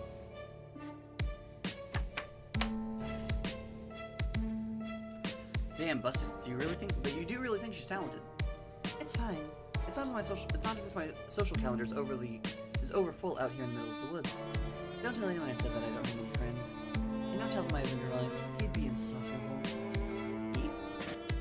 Never mind. Oh, I see. I don't normally do a whole lot of those. Honestly, I wouldn't really be doing this one other than Yall said you wanted to. I do love Homestuck. Visual novels aren't really my gag. I realize I've been playing Hive Swap, and that's kind of a visual novel. But visual novels aren't really my gag. They're books with extra steps. Not really games. I'm a gaming channel. I have thoughts. Anyway, you assure Rose that her secrets are safe and hand back her journal. You're really excited about your new friend, and if you might be so bold. Wizards. What's your point? Well, you're no expert on wizards, or Rose, but it seems like she actually really does seem to like them, because she has several notebooks full of wizard fiction. You're trying to get, like, real here, but maybe it's possible her mom is the only one in her family who likes wizards. Rose pulls her book out of your hands, and the rest of the books vanish into thin air. Oh right, that must have been... What was it she called it? Ah yes! Silodex. She doesn't look angry exactly, but the lines around her mouth and eyes that softened as she talks about her books have hardened back up. Her eyes glitter menacingly. Oh, is that right, Freud? Well, why don't you diagnose me? Oh, hey, wow, you weren't trying to be condescending or whatever. Clearly. Were you aware that it's a common psychological phenomenon for an individual to react to trauma by creating fictional representations of that which is causing bodily harm or emotional dismay? To suggest the portrayal of his fictional rendering somehow condones him or supports him is absolutely absurd. So what she's saying is she draws wizards to cope. Rose rises regally to her feet. Lightning turns her into an ethereal silhouette. What I'm saying is that I don't need to justify my fictional predilections to you or to anyone. Oh no, she's totally right. You're just sorry that you suggested that she might like wizards. It's horribly presumptuous and not at all a way a friend should act. You're so sorry. You promise it will never happen again. No, I don't suppose it will. It's probably just because Rose's hair is... What the hell? It's probably just because Rose's hair is in such a pale blonde, but it almost looks like she's glowing in the dim bedroom. Like lights... Like light behaves a little differently right than it does on anyone else. Uh-huh. Oh, like she's there. Uh-huh. Would you look at that? It appears the rain has lightened up a bit. The rain is hitting the window so loudly you're actually having trouble hearing her. And your point is? You can just zap yourself out to where the weather is drier. Fuck off. Aww. Go zap yourself? Ew, wait. Our hoodie does have the... It looks like it has the Aquarius symbol on it. Oh no. Oh, I really hope we don't have to actually... I don't hope we're actually friends with Aridin, because Aridin's... I hate Aridin so hard.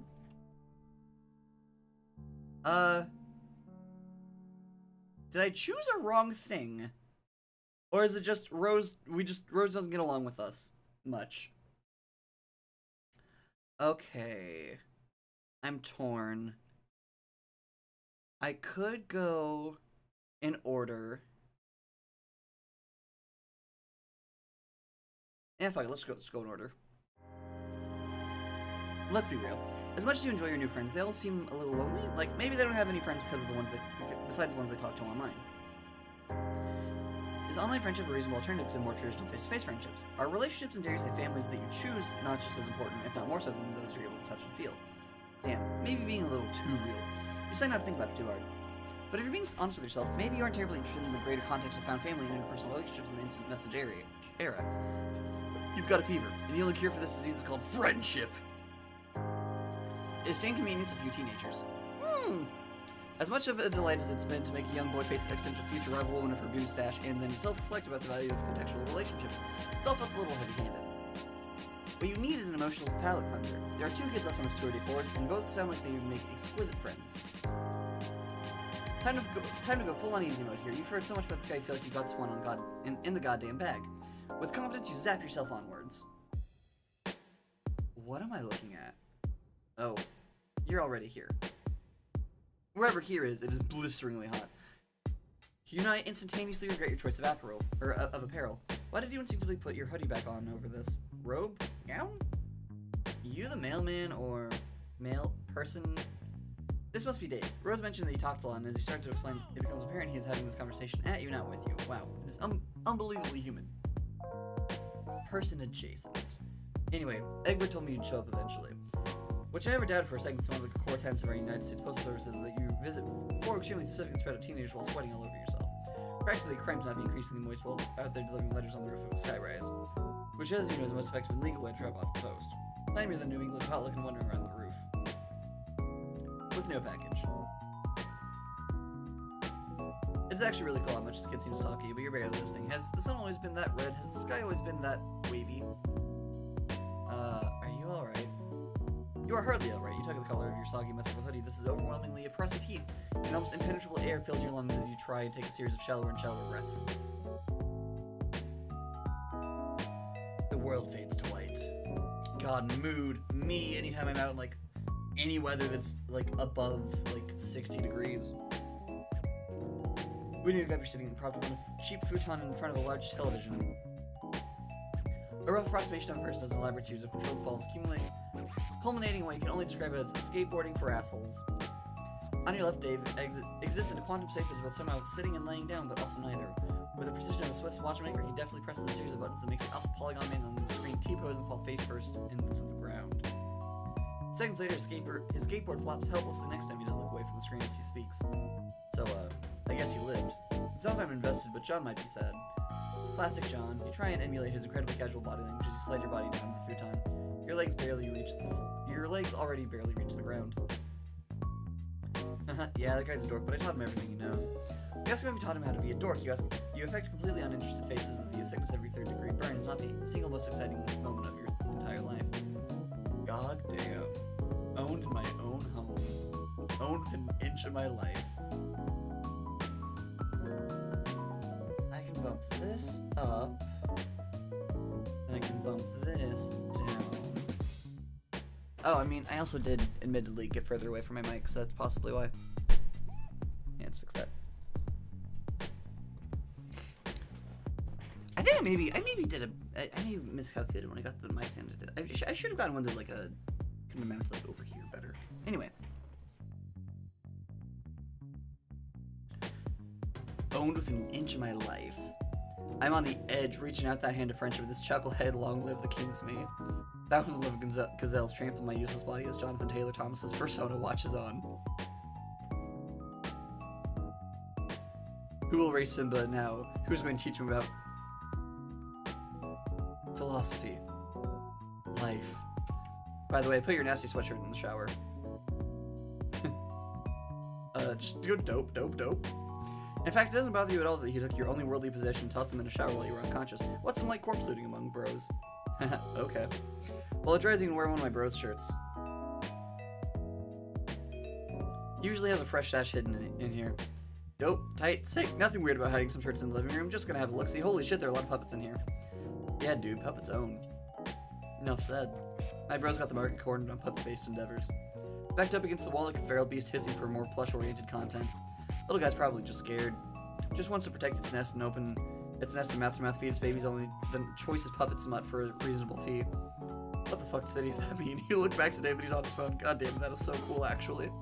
There's something weird about this whole setup that you just can't put your finger on. For one, you can't seem to find any secret shirts anywhere. It's all just puppets and plushes and DJ equipment. Oh my. Yeah, with my bro, you have to think of the potential for ironic payoff. That guy's always one step ahead. Just when you think you figured it out, there's always some trap to make you think you've gotten his goat. But that goat is long gone. Makes you think maybe there never was a goat. Maybe it was some other barnyard animal all along. You've been duped in looking for a goat like some dumb asshole. Or maybe the goat gets you to really subvert the whole thing. Maybe the goat gets... Oh, maybe the goat gets you, or let's invert the whole thing. You take a second to wonder if he's really using the term ironic correctly in the sentence, but dictionary definition, yes. A goat getting you is the opposite of how the situation would go. Thank God you settled that. As you're about to reassure Dave that this joke attracts you, catch movement out of the corner of your eye. Is that a camera? Oh, yeah. Oh, God. Oh, fuck that. It couldn't possibly been a camera. Oh, nope. There it is again. There's a camera coming out of the ice dispenser. What ice dispenser? I don't even see a fridge. Oh. That fridge. That ice dispenser. Fair enough. Is little Cal in this frame? No. Okay. It were softly as you approach. Its mechanical eye trained on you. How long has this thing been watching? Is it Dave's? You lean to take a closer look, but your foot catches on something and fall flat on your face. Dave seems to engross in the conversation he's having, and it's fun to pay much mind. Occasionally, one looks something out loud a few times, or presumably typing it out. You search for whatever it was that made you beef. It was so beef it so royally. You know, beef it, like fall down. That is a real phrase that humans say. A small tripwire stands taut a few inches off the ground. You must not have disturbed it enough to set off whatever contraption it's attached to, apparently. Oh yeah, sometimes they're more of a psych out. You think, oh fuck me, I definitely beefed it, which is a phrase that is real. You sit there waiting on bated breath, prepared to fuck it to be... You sit there waiting to be on bated breath, prepared to be fucked deep in velvety marionette dick. And it never comes. You go the rest of your day just waiting for the payoff from your dipshit mistake, and it never comes. You wake up in cold sweats for weeks, yearning for a release that will never find you, and it hits you. You've been fucking bamboozled by the master yet again. There's no elaborate booby trap. No Rube Goldberg device set to enact a series of complicated shenanigans, ultimately resulting in being buried alive in Kermit the Frog plush amphibious dong. No, Dave is not okay. This is a well-established fact in the comics. Like, in the original comic. Dave is not okay.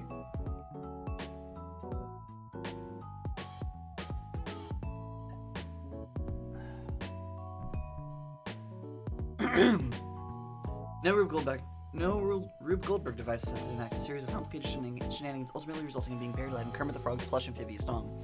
Beautiful, really. Damn, bro, you live like this? I mean, yeah, I guess. Keeps me on my toes. Heels never even meet the ground. A prima ballerina with a head full of dreams and nothing to lose.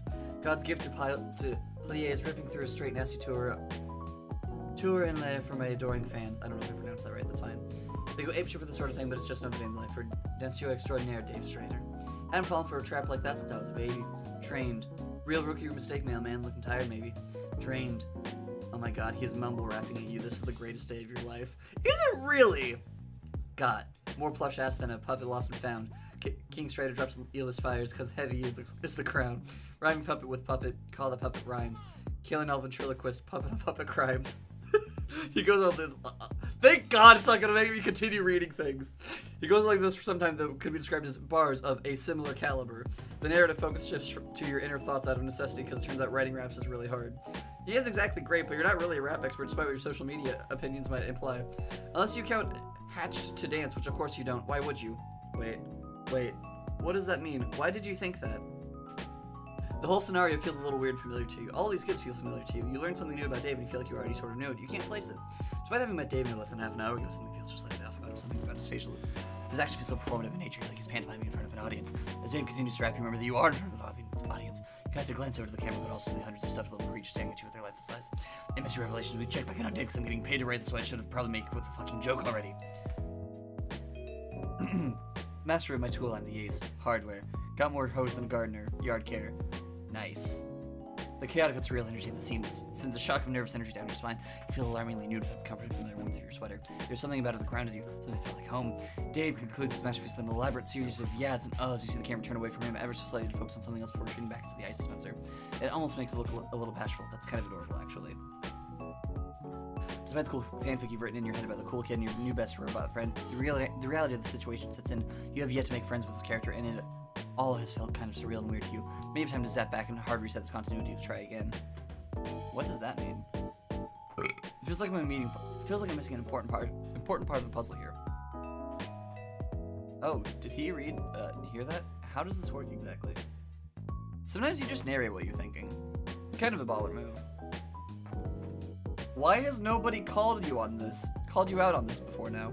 You put your hand on the counter to stabilize yourself and your fingers brush against something clandestinely polo.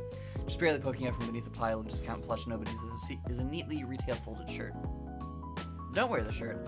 Look, I wore polos for at least half a decade, from like 13 to like 18. They weren't my main, but like polos were a thing I like wore commonly because like they were like they felt like slightly nicer, but also they like were comfy for me at the time. Then I realized I was actually a chick, and like that's why a lot of stuff just kind of felt off. And no, I'm done with polos. So no, I will not be wearing the polo. Will this give me the bad end? Hopefully not. If it does, that sucks. Wait, fuck, I hit the wrong button. Shit, fuck me. Oh well, whatever, this is fine. Me, it's dramatic. Me immediately fucks up and does what I said I wasn't going to do. Obviously you're gonna put the shirt on. You don't want to be the only one not wearing a cool shirt. Do you need some privacy? I'm not sure where one layer of you ends and the other begins. Doubt the audience cares. What? Oh. You guess being on camera is kind of like... You guess being on camera like this is kind of whack, you say. So pointedly, your sprite even shows up on screen for a second. Yeah, that's right. We went all out for this one. Bite me, Loose. You're wondering if there was a place here that wasn't under constant surveillance. Like, how does this kid take a shit in peace? You know everyone's thinking it. Don't plan questioning. I'm sure that public at large is eager to know the answer, but is eager to know, but the answer to. But my room isn't wired up now. Gotta get you fired up though. Menageries multiplying with maybe not the second. Alright, damn. You accompany Dave down the hallway to his room. You hear the shower on as you pass the bathroom, and you peek in to see your hoodie and a nice gown on the tile being uselessly wetted by a low pressure steam. You're welcome, by the way. God. Hey, it's the felt crew. Or no, they're just the felt. Dave motions you to go in first, giving you the privacy you need to change to an extremely starched polo shirt and nothing else. This collar will not go down. This is absolutely what someone in 2009 would think is fresh as hell. Oh, I never did that bullshit collar thing also. That's just very dumb. You look around the room for a bit. There are so many things in here. This would be a 13-year-old's wet dream, but to you it seems a little much. Feels like this is a bunch of things someone thinks they should like. Let the fan art reflect that you've put on the shirt at this point. There isn't a mirror in here, but you can tell this is someone's idea of a look. Oh god, apple juice. Sweats. Flashbacks. Flashbacks of the war. The door opens and Dave is standing there, but not walking in. He's leaned up against the door frame sipping a juice. Where'd you get a juice? What the fuck?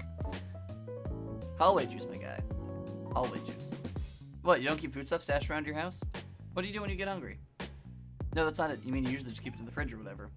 Too obvious. Somebody help this useless clown. You're sure, Dave, that you've met many clowns in your day, and only some of them were useless. Right? Yeah, no, same, Loose. Same thought, same thought. That does seem to be suspiciously yellow for apple juice. Name one. You can't. Why did you say that? Clowns are awful. Everybody knows this. Looks at Gamzee. Agreed. Clowns suck. Fuck Gamzee. Except for don't, unless it's with like a power sander. Guess he's got you there. You know, despite the overwhelmingly plush decor of the rest of the house, there's a distinct lack of puppets in here. And that's more my bros thing. Not that they aren't deliriously sick. Just a whole hospital ward full of the illest children you've ever seen. Each one more up to pup than the last. Up to pup? Yeah, pup. Like puppets. You're gonna be honest, it doesn't really sound like his heart's in it. How do you mean? Well, it's just that he doesn't really seem to be all into the puppets. It feels a little performative. Well, I guess I got my own stuff I'm into. Like if I were to rank it 1 to 10, I'd say puppets were probably a solid 7. You got this kid on the ropes, just one more push. In fact, they didn't go far as to say that the puppet thing sort of sucks. It's extremely weird. The cameras, the hiding things like an animal, all seems a little, you know, whack. For a while, he just seems to look at you, almost as if he's sizing you up. There's a long stretch where Dave doesn't break eye contact with you as he finishes his cute little juice and crumbles it up. Takes an ambitious shot at the trash can and misses by about 7.5 feet. Wow, Dave, even I'm better at that than you, apparently. Damn, I could have sworn I had game. You're throwing me off, mailman. Yep, this is correct. You are a faithful employee of the Postal Service. I mean, I definitely believe you, but let's say I didn't. Let's say I had a cool friend who, even though they're too cool to care about details like this, they were a little skeptical of this whole situation. Maybe they want proof of that you were who you said you were before they let you get any closer to their friends. Just throwing a hypothetical out here. What proof could you possibly need? Say the oath. What? The oath. The mail oath. Look, the thing about that is, I mean, unless you aren't really a mailman. Behind his sunglasses, Behind his sunglasses, Dave's eyes shift ever so slightly behind what you might describe is, in a less immediately harrowing situation, as a moderately priced-looking male katana mounted to his wall. Amazing. You realize that maybe now is the best time to come clean about your impeccable ruse. You can't believe that you managed to put yourself in mortal peril yet again. You wordlessly chuckle and shake your head. Oh, the situation to get yourself into. Haha! Dave's not privy to your private thoughts for once. Looks on. Why, of course you can recite the mailman oath. You say with confidence that is as misplaced as it is unfounded. You perk up. Now's your time to shine. Maybe it's the popped collar, but you are feeling good about this one. You got this. You have lied to tons of kids. One more and it'll be smooth sailing from here on out. You open your mouth and there's a brief moment where everything feels like it's going to be okay. You immediately start sobbing and crumple into a disgusting mess on the floor. Oh, fuck. Oh, wow, okay. Jesus Christ. You're not a real villain. You don't even have an outfit. You're a fraud. You don't even know how much stamps cost. Oh my god. She's just okay. It's gonna be all right there. Dave squats down next to your deflated body and pats you a little awkwardly on what he assumes is your shoulder. You say you're sorry you tricked him and you just wanted to impress him because John said he was so cool. It's fine, I guess. Fuck, dude. Get a hold of yourself. He tries to get up, but you are desperately clinging to his shirt, confessing everything. Confessing to made-up crimes you didn't even commit. Look, my guy. We all make mistakes. Please stop whatever this is. I'm pretty sure you're harmless. And I don't think you actually killed anyone with your ass or whatever, an accessory to burning down an alien mall or whatever insane shit you just said.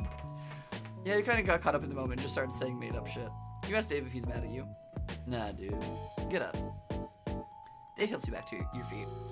You come clean in an only slightly more controlled, dignified way this time. You explain how there are these huge gaps in your memory and how you somehow ended up with these abilities that let you traverse space, time, and sometimes even reality itself. Dave doesn't say much for a change. It doesn't seem like he's listening at first, but you think maybe he's just in one of those faces. Let me get this straight. One day you just appeared in a suburb. No memories except that you have some mysterious teleportation powers. You dig through some unsuspecting chunks mail looking for clues, and through some ridiculous universal happenstance, you just happen to stumble upon the most gullible fucking dork in the universe. Befriend him. Also, I'm there via text. Egbert gives you a list of friends to visit, out of all the choices available to you, myself included, and you go see Rose first. Rose fucking Lalonde. Even though we built up such a good rapport when I told John you weren't a real mailman. Called it, by the way. Your first instinct is to visit the most heavy-handed of us all for some light kinship. A power move, I guess. Mailman out here wave dashing for friendship. I understand that reference because I have played Celeste. Can't even spare a neutral A for old Strider, huh? Won't even back into the corner and spam your ranged attack for the D-man. A tragedy in 2 acts. Both acts are titled Betrayal. You definitely understand what is being said and absolutely don't have to ask your friends what some cool video game words are. You are 100% not pulling the boldest how do you do, fellow kids the world has ever seen. Besides, is that really the thing to be focusing on right now? You fucking wound me, mailman. Of course it is. Nothing is more important to me than this. Oh, no, I know. I just mean, like, I'm pretty sure Celeste isn't where wave dashing originated from, but wave dashing is a thing you have to do in Celeste, if I recall correct. It's like the final act, they teach you how to wave dash, and they're like, hey, you need to do this to survive. And it's like, okay, sure.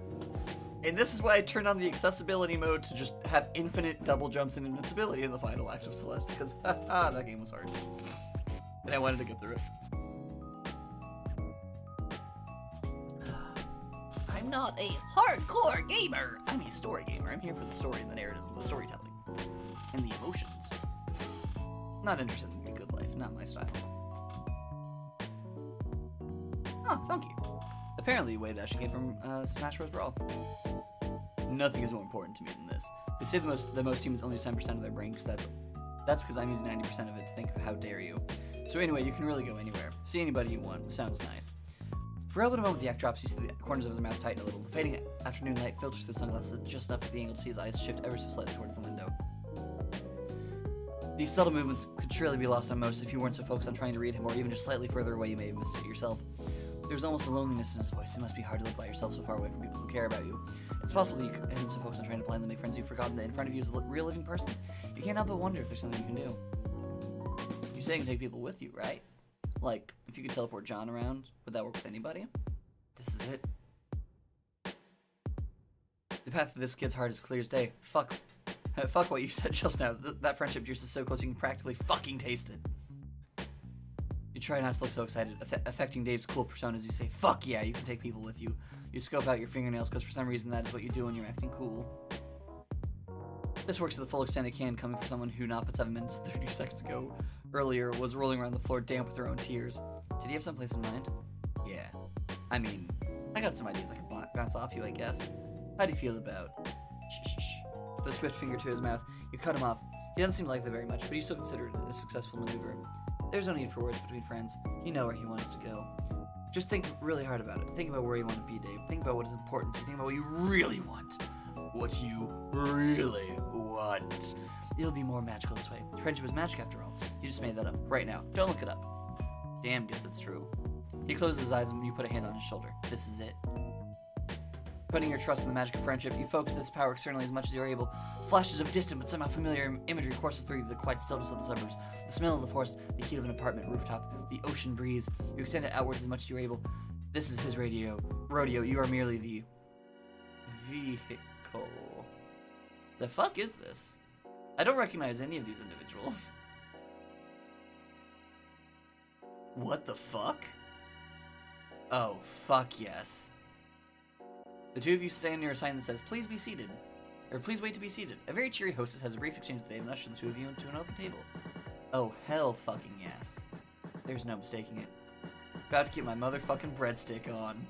This is absolutely an Olive Garden. Fuck yeah, it is. When you're here, you're family, dog. While you're still new to this, you can't really seem to detect any irony in his voice. You thought for sure you'd want to go see his friends. You thought you hadn't figured out. First and last mistake, mailman. But you'll learn. I'm a mystery. Oh, fuck. Oh, no, he's gonna do one of his raps again, isn't he? Well, you'll learn. I'm a mystery. Got that history. Fucked with the plot, my flow so hot they leave you looking blistery. Racially ambiguous, my rhyme's contiguous. With the OG with my homie where the breadsticks are continuous. You don't know what the fuck it is, you just let him go for a while. You don't even know if that last one rhymed, but fuck it if you aren't charmed by this little bastard. You lean back in your chair and just absorb it all, sitting in the worst restaurant imaginable with your new rapping teen friend with the other patrons do their best to ignore his incredible rhymes. After a short while, Dave abruptly stops freestyling and you open your eyes. Oh fuck, you know what time it is? No, your Sprite doesn't have a watch drawn on it. It's breadstick 30, no watch necessary. Fuck me, I love breadsticks. I never talk about it. This is a very real and hidden character trait that nobody knows about me. Well, that sounds like a very real and hidden character trait that nobody knew about him.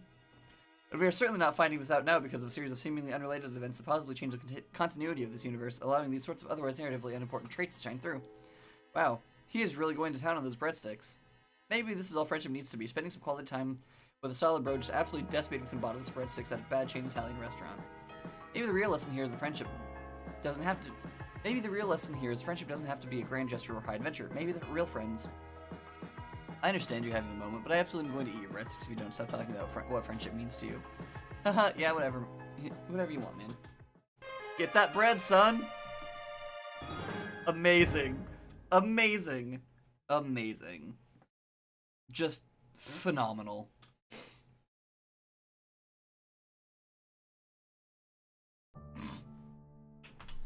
Okay. The real friends are the mail we delivered along the way.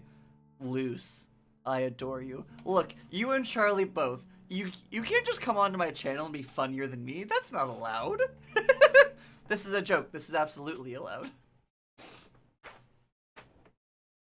Okay, I think I have enough time to do Jades.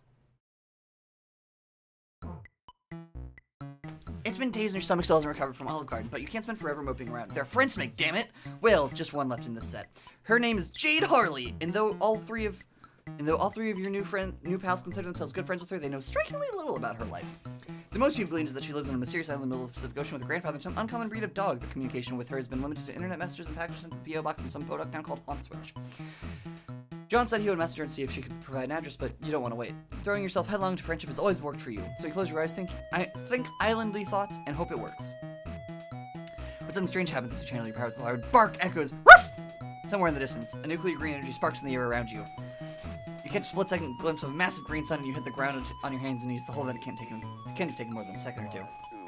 The Quirrell! Oh, buddy! Best dog, best dog, best dog. I love the Quirrell so much. You blink and focus your vision. You are inside of a room. The floor is smooth and white and disrupting the monotony in front of you. There is a set of similarly white paws attached to a listless. You meet an animal. You slowly stagger and look him over. He is a very large and fluffy dog. His snout held high. A long green tongue hangs from his open mouth as he pants slightly. And the air around him crackles with electricity, making the fur on his back stand on end. Something about him feels so familiar to you, familiar twice over. His fuzzy and regal form reminds you of a warmth you once knew, but those neon sparks fill your stomach with dread. At the very least, he seems friendly. He leans forward and drags his rough tongue over your cheek, leaving it tingling. His tail wags swiftly back and forth, and he keeps nosing at you. He seems fascinated. Aww. Beck, down boy! It is his friendly demeanor of his that leaves you shocked when he moves aside and you find yourself staring down the barrel of a rifle. It is held aloft by a bespectacled young lady in a sensible skirt who really has no business pointing such a big fucking gun at you. I don't know why. Anytime I say the word, like, anytime I say any variant of fuck, it feels like I put more emotion in it. It's a good emphatic word. Okay, please don't panic and please don't make any sudden movements. I've never shot a living being before and it would make me very, very sad if I had to start now. Okay, so this is happening now. Is this Jade? She doesn't sound like Jade based on what John told you. She looks like a Gigi anyway. Or maybe a Lynn? Right, the gun. Don't get sidetracked. You slowly raise your hands and surrender and try to put on your most inoffensive expression. You tell her that if she would start shooting living beings, you would be pretty sad too. So why don't you put the gun down and... No way! I don't want to shoot you, but you're clearly a dangerous and unpredictable being and I need to make sure I stay safe. My grandma told me a lot about gun safety and trigger discipline in case anything ever bad happened to me. So I know that good trigger discipline means keeping your finger on the trigger at all times in case you need to blow something to bits. That is not actually good trigger discipline. I hope we all know this. I hope I don't actually need to say this. That is not good trigger discipline. That is the exact opposite of good trigger discipline. Okay, cool. We're clear. Moving on. Oh, fuck. Now let me make things clear to you. I'm a very clever girl and you won't be able to fool me as easily as you fooled others. It's very obvious to me what you've been doing, and I know you would eventually show up if I waited long enough. Sure, John messaged me too not long ago to let me know you wanted to visit, so I prepare myself for your arrival. You came here to interfere with our lifestyle, and now I want to know why. So you better start talking, okay? Okay, you say. What does she want to talk about? Well, you're well versed in a variety of eclectic subjects, and you can go on about basically anything. Wrestling, postmodern art, controversial opinions on traditional jurisprudence? What the fuck does that word even mean? I love her. But you get the feeling that this is an interrogation, and you really have no idea what she's interrogating you over. That's a very likely story. I can put two and two together pretty easily, you know. You've never shown up in any of my dreams before, and none of these dreams are coming to pass. Not to mention, I don't even see Prospero when I go to sleep anymore. And that can only mean that you've derailed the forces of fate. You've destroyed John's copy of Sperm, and somehow that changes everything. Not only could John not be in the game, none of us could. And none of the meteors hit like they were supposed to. It was like the universe changed its very fabric to bend to your evil winds. Whoa. Evil? That's a bit harsh. You'll cop to stupid, but evil is way too much. Don't play dumb with me. What else could motivate you to stop us from fulfilling our destiny as heroes? Heroes? John and friends are very nice, but they don't exactly strike you as heroes. That's because you don't know them like I know them. You haven't seen the shrines on Prospect or heard stories from the Queen or seen them in the clouds growing into brave and wonderful people. And I'm beginning to suspect those things will never come to pass. John's birthday came and passed without any fanfare except for him supposedly befriending a strange mailman. And that day the internet was full of people complaining that their beta copies of Suburb weren't working, and there was a huge scandal with the company. A little while later, I found out that this mailman was talking with Rose and had magical powers. Wait, what? I did? Oh. For a second, I thought you meant, like, that the game had actually broken loose. And not that, you know, just the game, like, I understand now. Cool. For a second, I had, like, a brief moment of panic.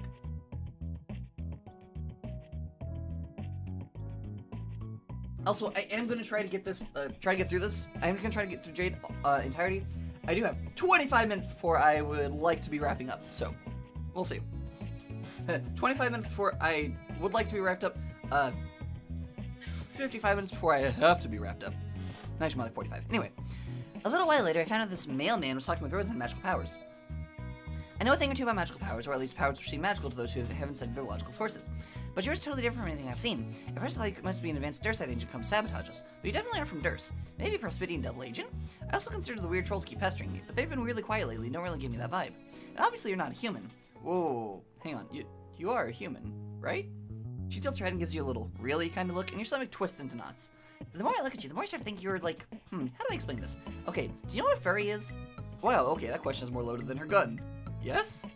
Alright, so a lot of artists I follow do your character here commissions, and you remind me of those. Does that make sense? You have no idea what your character here is. Or... shit. Look, I know what YCH stands for, don't other people? Anyway, you have no idea what a YCH is. You cautiously ask her. It stands for your character here. Fuck, that wasn't supposed to be said out loud. That was supposed to just be YCH. Okay, fine. Anyway. It stands for your character here. Basically, an artist will draw a pose or scenario, but instead of putting in an actual character, they'll leave a blank outline, like a mannequin. You pay them to put in your character there. And when I look at you, I feel like I'm looking at one of those blank spaces. My intuition doesn't tell me anything about you, and you never showed up in my dreams. You're like my best friend Beck over here. A complete wildcard, something I can't figure out. Which brings me back to my point. She'd almost let her gun drop, and you had almost forgotten she was holding it, but she hefts back up and points at you and steals her gaze. You're going to tell me why you came here and did what you did, and then you're going to help fix it. The rifle is really starting to bother you. I'm gonna make a save here, because I feel like this could go very wrong very badly. I'm gonna stay calm and explain myself, because my character doesn't know this, but that dog is basically a god, and I'm not gonna risk doing anything aggressive, because other thing that can, like, teleport me to, like, the middle of a lava field in 2 seconds flat, so no. Alright, pretty much everyone except John has called you on your bullshit thus far, so you may as well give her the full confession. You actually did change the course of reality, but that was a result of a genuine fuck-up, not ill intent. It's kind of a long story, but you related it as best as you can. Your strange lack of memory and encounter with the bizarre magical artifact, the way you blundered into John's life and destroyed his mail as a result of your highly relatable social anxiety.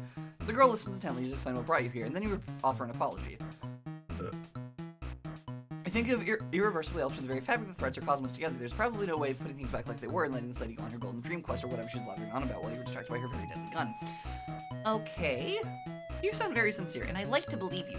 So I'll take you at your word for now. Whatever shenanigans you involved yourself in, I trust you that you do not intend to cause any problems. Let's put all this ugly business behind us. The girl holsters her rifle and you breathe a long sigh of relief. Jade is so cute. I love her. Anyway. Sorry about all that. I promise I only had the best intentions. It's cool, you tell her. You get the distinct feeling that you've dealt with much worse. Yeah, I'd imagine a space hopper like you has seen all sorts of cool and dangerous places. I'm kind of jealous, really. But anyway, we never properly introduced ourselves. My name is Jade, and my dog's name is Bequerel. What's yours? Huh. You know, you think this is the first time you've ever been asked for your name. Ever? You almost forgot you had one. You tell Jade your name. Huh? That's a very unique sounding name. I like it. You tell Jade that you like her name too, and she beams at you. Thank you. I'm so glad my grandpa gave me this name. It's so pretty and fairly unique and just very likable. Anyway, why don't I show you around? I can give you a tour of the house and we can get to know each other a little better. Oh, that sounds great. You're an expert on taking tours of other people's houses, which makes sense since you don't exactly have your own house. Jade stares sadly at you. I'm very sorry to hear that. No, it's cool. You have magic now, so the trade-off is probably pretty fair. Right. Huh. Well, this is of course my room. As you can see, I have a ton of pretty posters. This is my favorite. It was a gift from Dave and I love it to pieces, even though it's honestly pretty dumb looking. But that's the point. She gestures to a poster of Dave's webcomic guys with animal attributes scribbled onto them. Most of the other posters also feature anthropomorphic fauna, drawn with significantly more finesse. It all gives you a very furry vibe. But not in a bad way, to clarify. Her lips twitch in irritation, and it occurs to you that most people are probably constantly either clowning on her for liking furry stuff, or reassuring her that they aren't about to clown on her for liking furry stuff. Look, furries are on some galaxy brain shit, so people be nice to them. Well, I actually don't dress up in suits or any of that god mood, but I really love animals. I think it's fun to imagine what it'd be like to be one. Look, I sometimes get phantom sensations of having a wolf tail. I feel you, my girl. Which is why I own so many animal toys, like Manther chaps, which are very silly but dignified fellows who are part animal and part Victorian era gentle sir. Jade gestures to a pile in the corner, heaped high with plushies and dolls of all sorts. Many of them... I need to quit hitting that button. I really need to quit hitting that button. Many of which look like man/animal abominations with curly mustaches and other features, bright, puffy, squid-like creatures. Exactly, Luce, exactly. Anyone who... me and anyone who's mean to furries. Be gone, thought. Oh, and these are my squiddles. They're based off of a cartoon show. Rose says it's a bad show, but I don't believe her. Jade fishes through the toy pile and retrieves a dark bluish-black toy. This one's Inkabelle. She's my favorite. In one episode, she gets lost in the murky brine swallows, and spends years completely alone, lost without any of her friends. But in the end, her friend Podlight tracks her down and saves her. It seems so bleak the first time I watched it that I literally cried, but I realized in the end it was a very poignant tale. Jade smiles wistfully down at the plushie in her hand. She glances from it to another one of the squiddle dolls, and her expression tightens. She squeezes the doll a little too hard, causing a horrendous pitchy squeak. I guess in retrospect, that's pretty silly, though. I mean, it was just a kid's show. Of course there's going to be a happy ending. That's just how those always work, right? Jade still smiling, she tosses the doll onto her bed, but she puts so much force into it the thread that it goes careening off the edge with a wheeze. You hear it plop onto the floor and magnetize itself to another squiddle. Jade stands up and brushes off her skirt. Her eyes fall to her bedspread, which features a striking cloud design. She sighs slowly and then assumes a bright smile once more. Anyway, let's go explore the rest of the house, shall we? I have so much to show you. Jade hikes up her skirt and skitters down the spiral staircase, 2 steps at a time. You're a little interested in the high-tech devices laying on the workbench near her bed, and a glowing green crystal that you think is literally uranium? But Jade's already gone, so you tear your eyes away and follow. God, I love Jade so much. She's so good. The landing below her room is a small cylindrical and features only a great closet-looking device and a platform on the floor. My room is at the top of the tower, but this transportalizer will take us to the garden quick and easy. She hops on and disappears in a flash of green light. You're a little nonplussed, but you've seen weirder. You step onto the platform here, like click under your feet, and in an instant you're standing in a lush garden atrium. There are exotic plants as far as the eyes can see, ranging from psychedelic floral arrangements to tropical fronds to fruits and vegetables. Tall windows blanket the walls and allow sunlight to stream in, and said windows are coated in a steamy mist. You feel like you got clotheslined by a rainforest. It's beautiful, right? Jade opens her arms and spins around, gesturing to her various gardening stations. You nod. It really is. Gardening is another one of my favorite hobbies. It's a great way to get your hands dirty and do some real work. And the end result is really vibrant and beautiful. Jade waves her rough, calloused hands at you and then strokes her fingers along the pinkish petal of an anemone and hums a little tune towards it. One of its leaves seem to curl towards its touch. Yeah, no, I didn't misread that. It just say it in anemone. Anemone. I have questions, but okay. Apparently it's also a type of flower. When Jade pulls away, she skips towards one of the windows and motions for you to follow her. It's a beautiful little island vista that awaits your gaze. To your left is a towering mountain that might just be a volcano, and ahead of you is a small bay filled with giant lily pads and an old mossy temple. Beyond the island, the sea stretches out to its shimmering horizon. Past that boundary line, an entire world awaits, ever out of reach. This is my home. This entire island belongs to just me, Beck, and my grandpa. It's a very peaceful place. The greenery is so lovely, and the bay is so very fun to take a dip in. There's some mysterious ruins down there, too. I wasn't very curious about them, but Beck won't let me visit them. I guess he thinks they're too dangerous. Grandpa's been in there plenty of times before, though.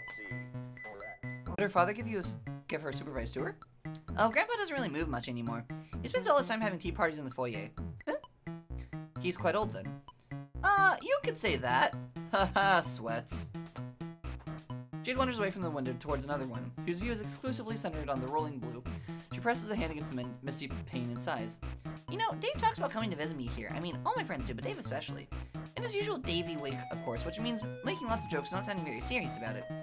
Yeah, I'm ditching to put on my safari hat and come traipsing down to Doom Death Archipelago to get my ass murdered by Infinidog, the Eldritch Retriever. Stuff like that. I don't think it really means it, though. He wants to see me, just like I want to see him. But it's just wishful thinking. He doesn't know where the island is. Even I don't know where it is. All deliveries here go through some company P.O. box my grandpa set up before he died, and it's not marked on any maps. Because this is such a special island with all kinds of important secrets on it, I guess. Or, it was special. I was special. But not anymore!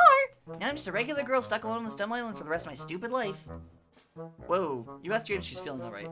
Yes, I'm totally fine. Just peachy, thanks for asking. Come on, let's keep up the tour. There's no time for dilly-dallying. My grandpa's collection rooms are up next. I'm so curious if we're gonna actually get to see her grandpa. The first one is full of his big game hunting trophies. I never shoot an innocent animal, and I think the trophies are pretty hideous. But I do have to admire his great work stuffing them, I guess. It is really hard to properly stuff and mount something, trust me. And he's some cooler stuff on the lower floors, like all these badass knight statues. Or these, faded blue portraits of pretty ladies? Okay, I'm gonna be honest, most of Grandpa's collection stinks. But I think what is important is that all of them represents to him. He's been on all sorts of incredible, amazing adventures, and he has this huge array of interesting things to show for it. You tell Jade you think that her grandfather sounds like a hell of a guy. He sure is. Aw, little anime eye sparkle. So cute. Back when I was little, he used to go on trips all over the world and come back with so many interesting stories and new souvenirs. I was so odd, and I guess a little jealous, too. Sometimes he would be gone for days or even weeks at a time, and it would just be me and Beck holding down the fort. I was always so happy when he came back, I listened to his tales without making a single peep. But, he never asked me if I would come along for any adventure, no matter how obvious it was that I did. I guess that's just the way that's the way of life for adventuring folk. There's no time to be tied down even by the people you love. They can stay at home and wait for you to come back. Baby. Sweetheart. Soft Jade. Soft, sweet girl. That's how it was for my grandpa, at least. What about you? You're an adventurer, too. You visit all my friends, and you've surely been to other awesome spots around the globe. So I bet you've left someone waiting for you, too, haven't you? Frost floods your veins and nestles into your heart with a burning chill for a reason that you don't quite understand. Jade tilts her head and bores into you with wide, curious eyes. One of her hands is balled up into a fist, and both of them are trembling as she watches you. Geez, you're gonna have to coach another kid through parental issues, aren't you? You swallow down your sudden anxiety, force a smile, and remind Jade that you're suffering. And when she smiles, the corner of her mouth twitches. It's now or never. Would you like to talk?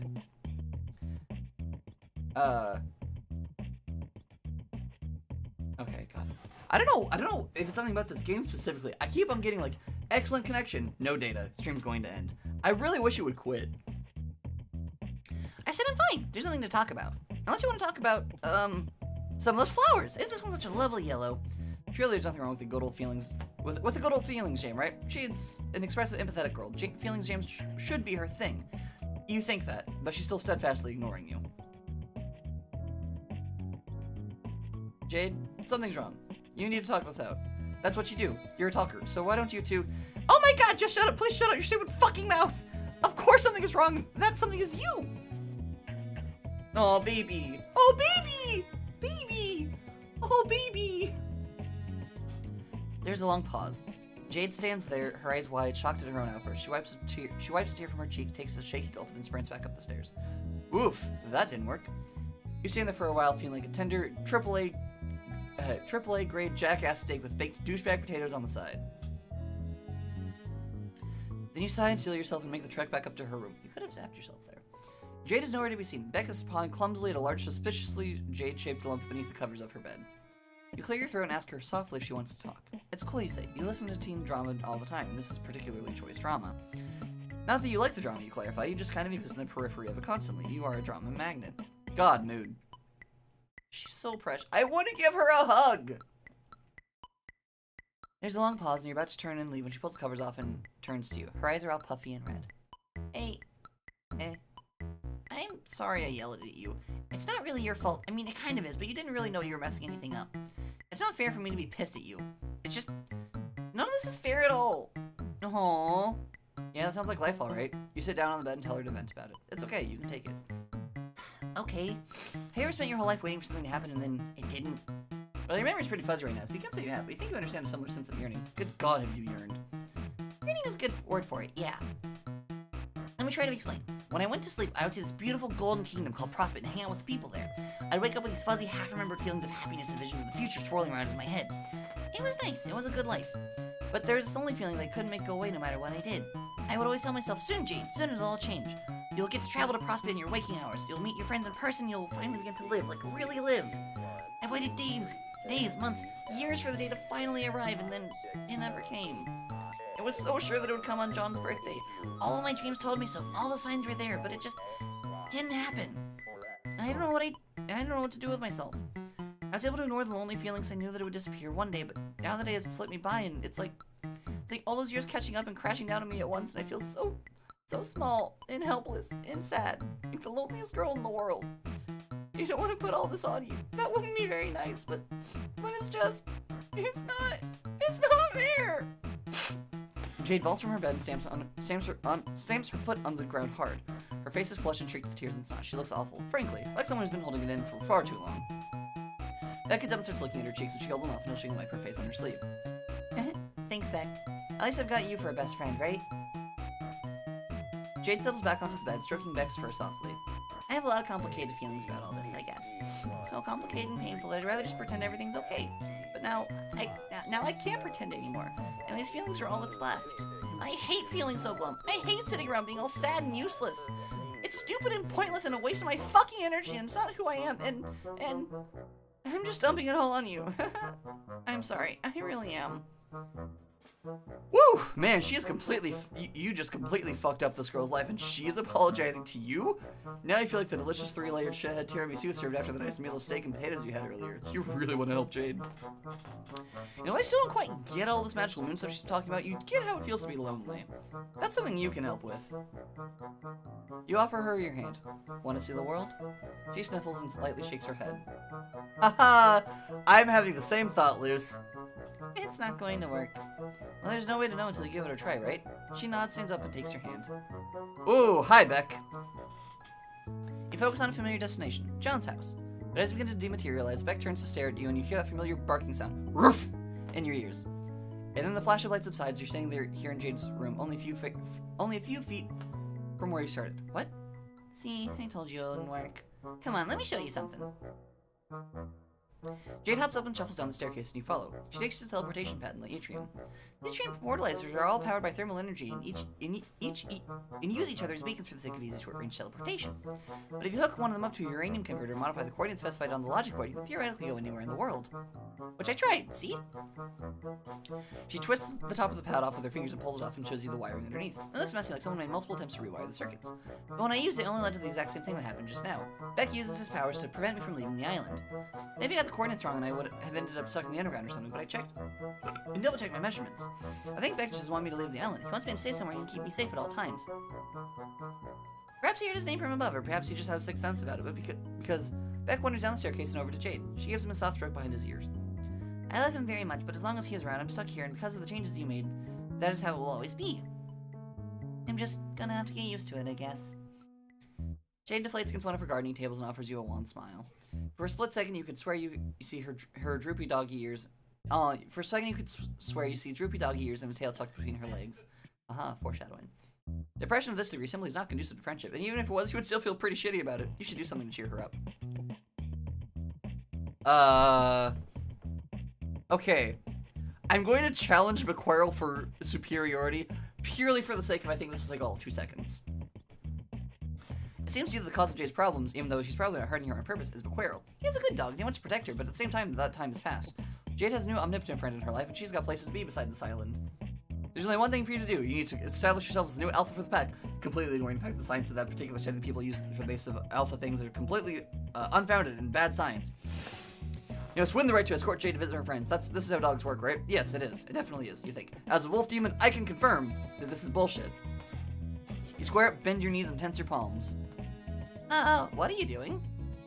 Don't worry about it, you tell Jade. You're practically an expert in lesser strangling techniques by now. And what techniques? She shouts behind you, but you're already charging. Beck doesn't see you coming at all, perhaps because it's such a spectacularly stupid thing to do. You go tumbling to the ground with him and manage to pin him. You know exactly what to do now. There's only one possible course of action. It has been inculcated with such mimetic gravity that you are entirely certain it will work as intended. Punch Beck? No! Punch Beck in the snout to establish superiority. Oh, this is gonna get me... If Beck doesn't kill me, this is gonna get me shot. Oh! I'm sorry, puppy.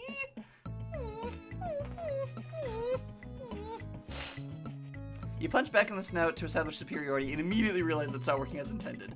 He snarls and flares up neon green, energy crackling around his body. You wince as heat washes over you as if you just open an oven door and your arm hairs stand stiff on the electric tear. Look, you told me to do it. Also, Luce, look. You told me to challenge Beck, Luce. You can't go back down on this decision. What were you thinking? This is a fight you can't win. Beck lunges at you and sinks his fangs into you. You yell, pain splitting your sight, radioactive fire roaring up your arm. You yank yourself away and instinctively try to teleport, but as you disappear, Beck's teeth catch your shoulder and hold on tight. Image, background, get me out of here not found. I don't know if it's an actual bug or just the game. I genuinely don't know. Who knows? You go hurling through nothingness and you're pretty sure you've left blood spatters on some meta-narrative construct, like a website scroll bar or the RenPu debug screen or some shit. Eventually come exploding back into cannon and bounce off a purple spiral with an ungainly smack, dislodging Beck in the process. You tumble onto a bridge and scatter some dudes in goofy gesture outfits, and Beck lands in front of you. Good boy, can we call it even here? He snarls and green flames crack the stone beneath your feet. So much for that. You throw up your arms in front of your face and squeeze your eyes shut as Beck lunges in again, but you don't feel the sting of his fangs against your flesh. Instead, you feel the singularly odd sensation of your body passing right through Beck's as though you have just had a window thrown at you, like a reverse defenestration. Refenestration? Unfenestration? The world beyond your eyelids strobe green, and when you open your eyes, you find yourself staring into a massive verdant sun. You think the one Beck went in for the kill, you must have phased through him as his powers surged? It's pure dumb luck. You can't imagine what kind of precise time it would take to pull off that on purpose. The good news is that you're alive, but the blood loss is really doing a number on you. You can't focus your powers. Your vision flickers at the edges, and there's ringing in your ears louder than the flickering flames of the sun. You only just barely hear a voice from behind you as your eyes glaze over. Who's this douchebag? So let's be nice. This douchebag looks very injured. I think you're going to have to restart and try again. Better luck next time. Yeah. Game over. Honestly, went a bit longer than I expected. TBH, I thought it was going to be an instantly dead thing, but also I forgot this is Homestuck. Nothing is short. Explore. You present your most finely honed smile of confidence and urge Jade to stand. This is no time to mope about. There's plenty of fun to be had without being curious about. Really? That'd be super fun. But what about Beck? Well, there's nothing to worry about there. You have a genius plan, you tell her. You tell her to just head over to the temple and you'll take care of the rest. That was a cute game over screen, this is true. Okay, if you say so. But please don't do anything to hurt Beck, okay? I love him to bits. You wouldn't dream of it. Not on this route, at least. Jade transportalizes downward, and you turn your attention to Beck, who's idly sniffing one of Jade's plants. You advance on him slowly and with intent. You know it must be done. Pet the dog. Yeah, good. You just get right there and pet the hell out of this good boy. You employ other strokes, pamper text, like the quick scratch up, in the main massage, in the rare Cuddle Brain X dog smite. Oh, you just pet the pupper so much. Somewhere in the distance, a bluebird observes your masterful display and chirps happily.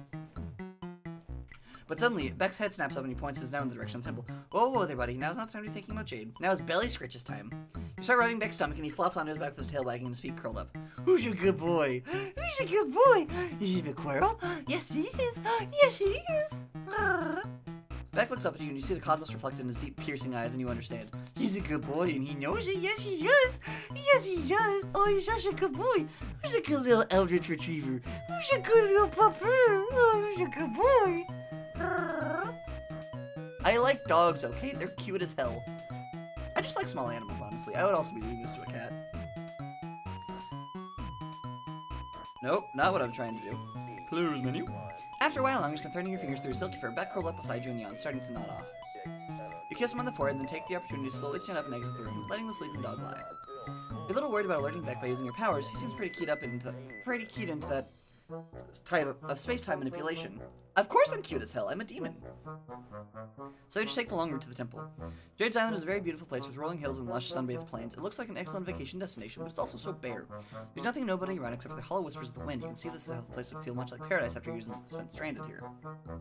When you reach the lake surrounding the temple, you see that the giant lily pads outside have arranged themselves onto a walkway that you can use to reach it. How strange and convenient! You channel your inner frog and hop across. Hey! Up here! Jade calls down to you. She's at the temple entrance far above your head, waving down at you. Roofs carved into the wall form a ladder that you can... Haha, there's a typo. Roofs carved into the wall form a ladder that you can use to climb up, and soon you're standing beside her at the entrance to the temple. A huge imposing archway marks the ingress between the sunny island and the dark interior of the ruin. From within you see a faint yellow-green glow that seems to be coming from the ruins of the wall. Spooky! As you proceed through the entryway, Jade runs a hand along the glowing walls, her face bathed in sickly green. At the end of the hallway is a large round platform decorated with cloudy designs in the glowing orb at the center. It doesn't pique your inner interior decorator, but Jade seems pretty interested by the sight. This is Skya! I knew this temple had to be connected to that world in some way. Jade rushes onto the platform and begins to descend. You quickly follow her before you're left behind as the elevator takes you down to an expansive and dark room below. Much like the rest of the temple, the space seems very sparse and is illuminated by the faint glow of the runes on the wall. A large purple lotus flower rests atop a pedestal in the front of the elevator, petals wilted. There's an electronic display built into the pedals of a timer that could feasibly count down for millions of years. That seems to be glitched, stuck a few hours away from zero with the seconds digit constantly ratcheting back and forth between two numbers. Jade places a hand on the pedestal and sighs. The number is stuck. I think this is a time capsule, but it's malfunctioning for some reason. Was I supposed to open it at the time when the time was right? Now I'll never know. What else could this place be hiding from me? As if on cue, the elevator platform shudders and begins to rise behind you. As the platform ascends, it becomes clear there's a pit beneath it, which is basically a video game logical 101. Jay looks down into it and you follow suit and see transportalizers? There's two of them, one a deep purple and the other a brilliant gold. Jade leaps down into the pit, which is pretty brave a maneuver because it's deep as hell and real life still has fall damage. She grunts and sinks to her knees from the impact, but quickly recovers and rushes up to the golden transportalizer. She examines for a moment, then clambers on. With a soft click, the pressure plate is depressed and the device surges to life. She disappears in a bright flash of light. Well, shit! You better follow her. You hop down some onto the transportalizer, and the same flash of light consumes your body. You feel something like wind whipping around you as your molecules are dematerialized and reassembled in a new locale, a glimmering golden palace. Wow, this place is way too fucking bright. Someone needs to crank down the saturation pronto. I don't believe it. Jade's looking around with eyes that reflect your golden surroundings. This is it! This is Prospect, the planet I visited in my dreams. I didn't think it was possible to get here like this. What does it mean? Why am I allowed here right now? I should go talk to the queen. With that, she's off, spreading down the halls with a renewed sense of vigor. You scramble to keep up with her, threading your way through crowds of confused white-shelled folk in fancy outfits.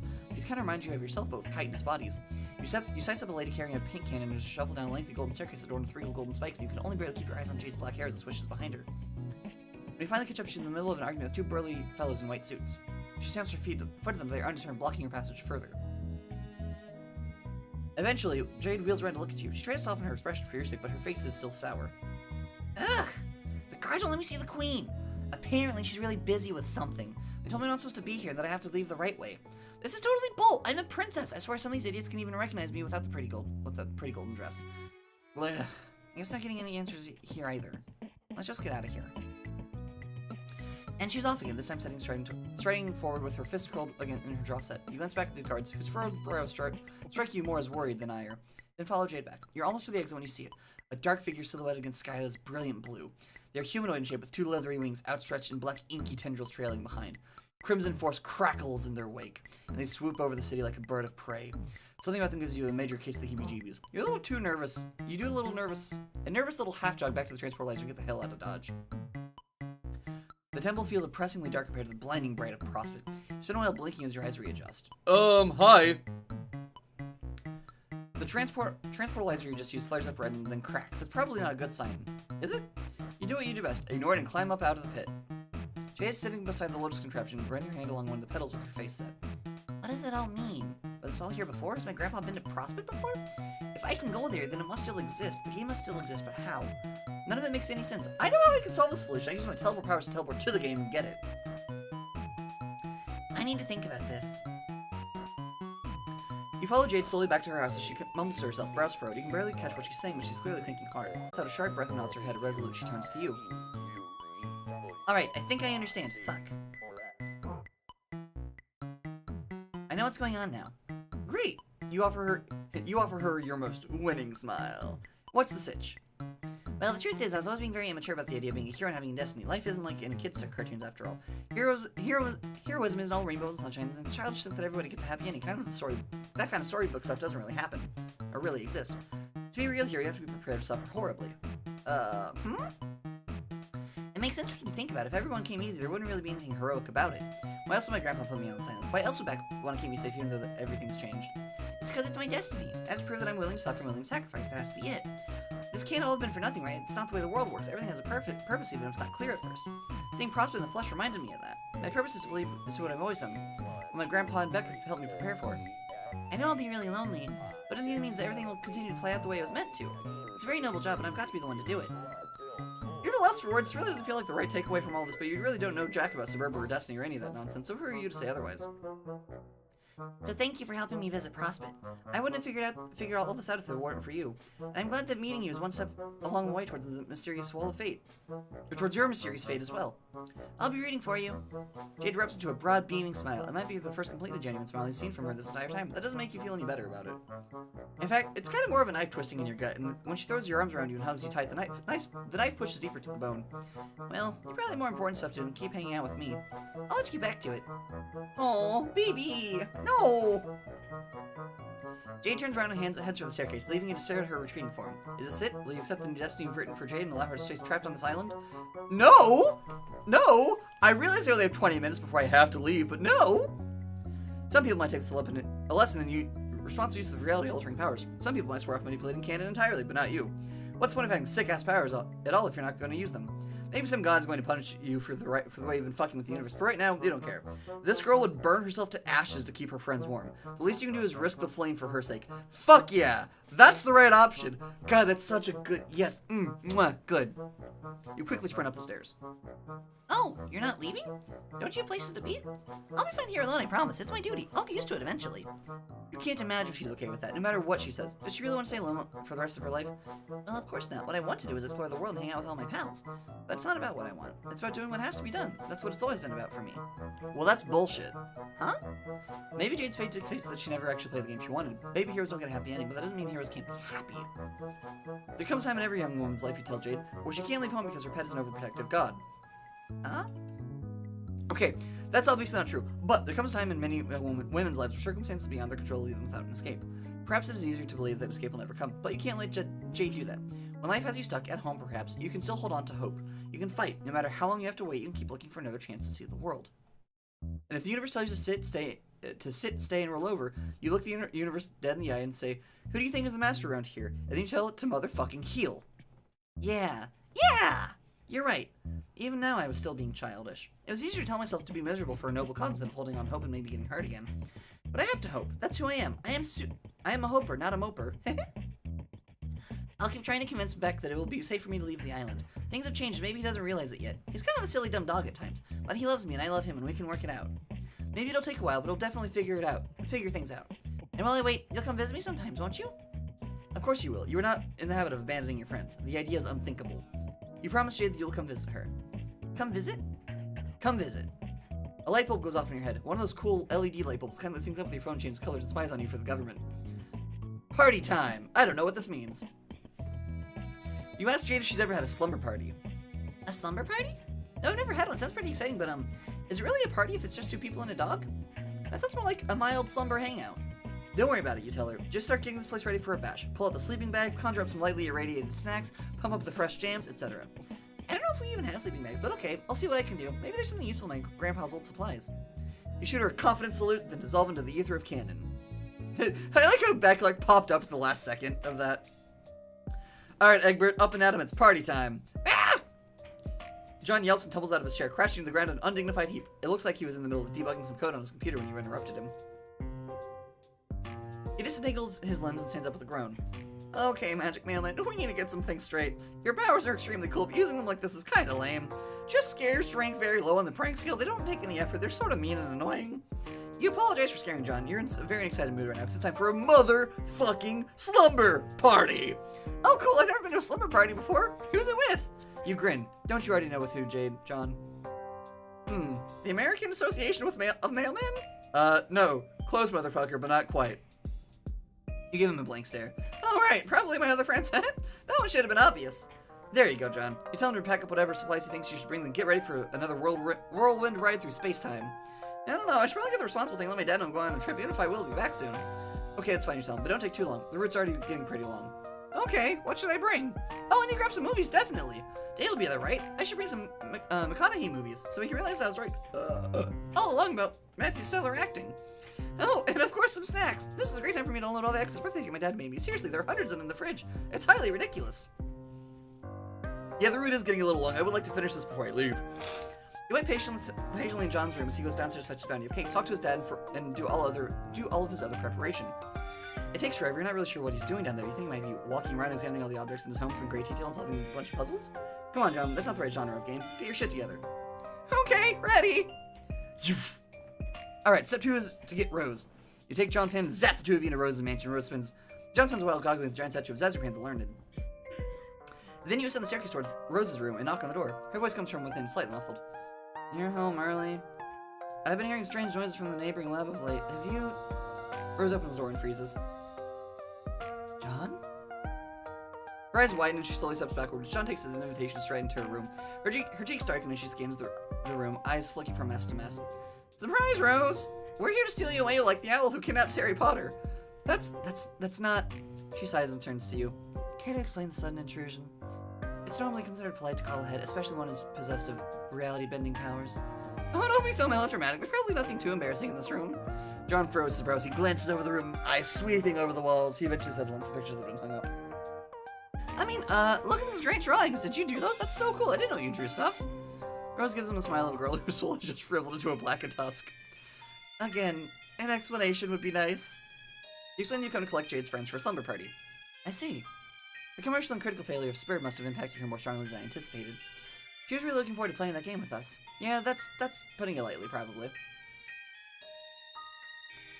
I would hate to disappoint her further. Consider this my RSVP.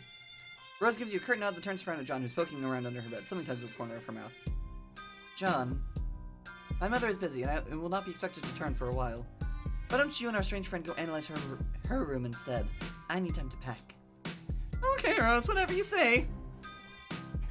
Rose shoves you out of the room with more strength than you expected from a 13-year-old girl and shuts the door hard. Man, I hope Rose realizes that I was being serious when I said her drawings were good. We tease each other a lot, but she's really cool. John speaks loudly enough that Rose can almost certainly hear him from the other side of the door. You think he knows that, but you don't say anything except to casually suggest that you and John go way downstairs and admire all the ridiculous wizard art. He agrees. This house is so weird. Who needs a giant statue of a wizard? Where did they even get this? Oh, and speaking of weird, I don't want to bring this up with Rose in case it's some funny story I'm not in on, but what's all the writing on her? But John trails off as Rose descends the stairs with a neatly packed bag. Shall we? We shall, you say. With a hand on each of their shoulders, you close your eyes and concentrate on the Strider apartment. You're aiming for the hallway outside the front door, but this power is still taking some getting used to, so you instead pop into existence right on top of Dave's bed. He's tapping away at something on his computer, and as soon as you appear, his entire body tenses up.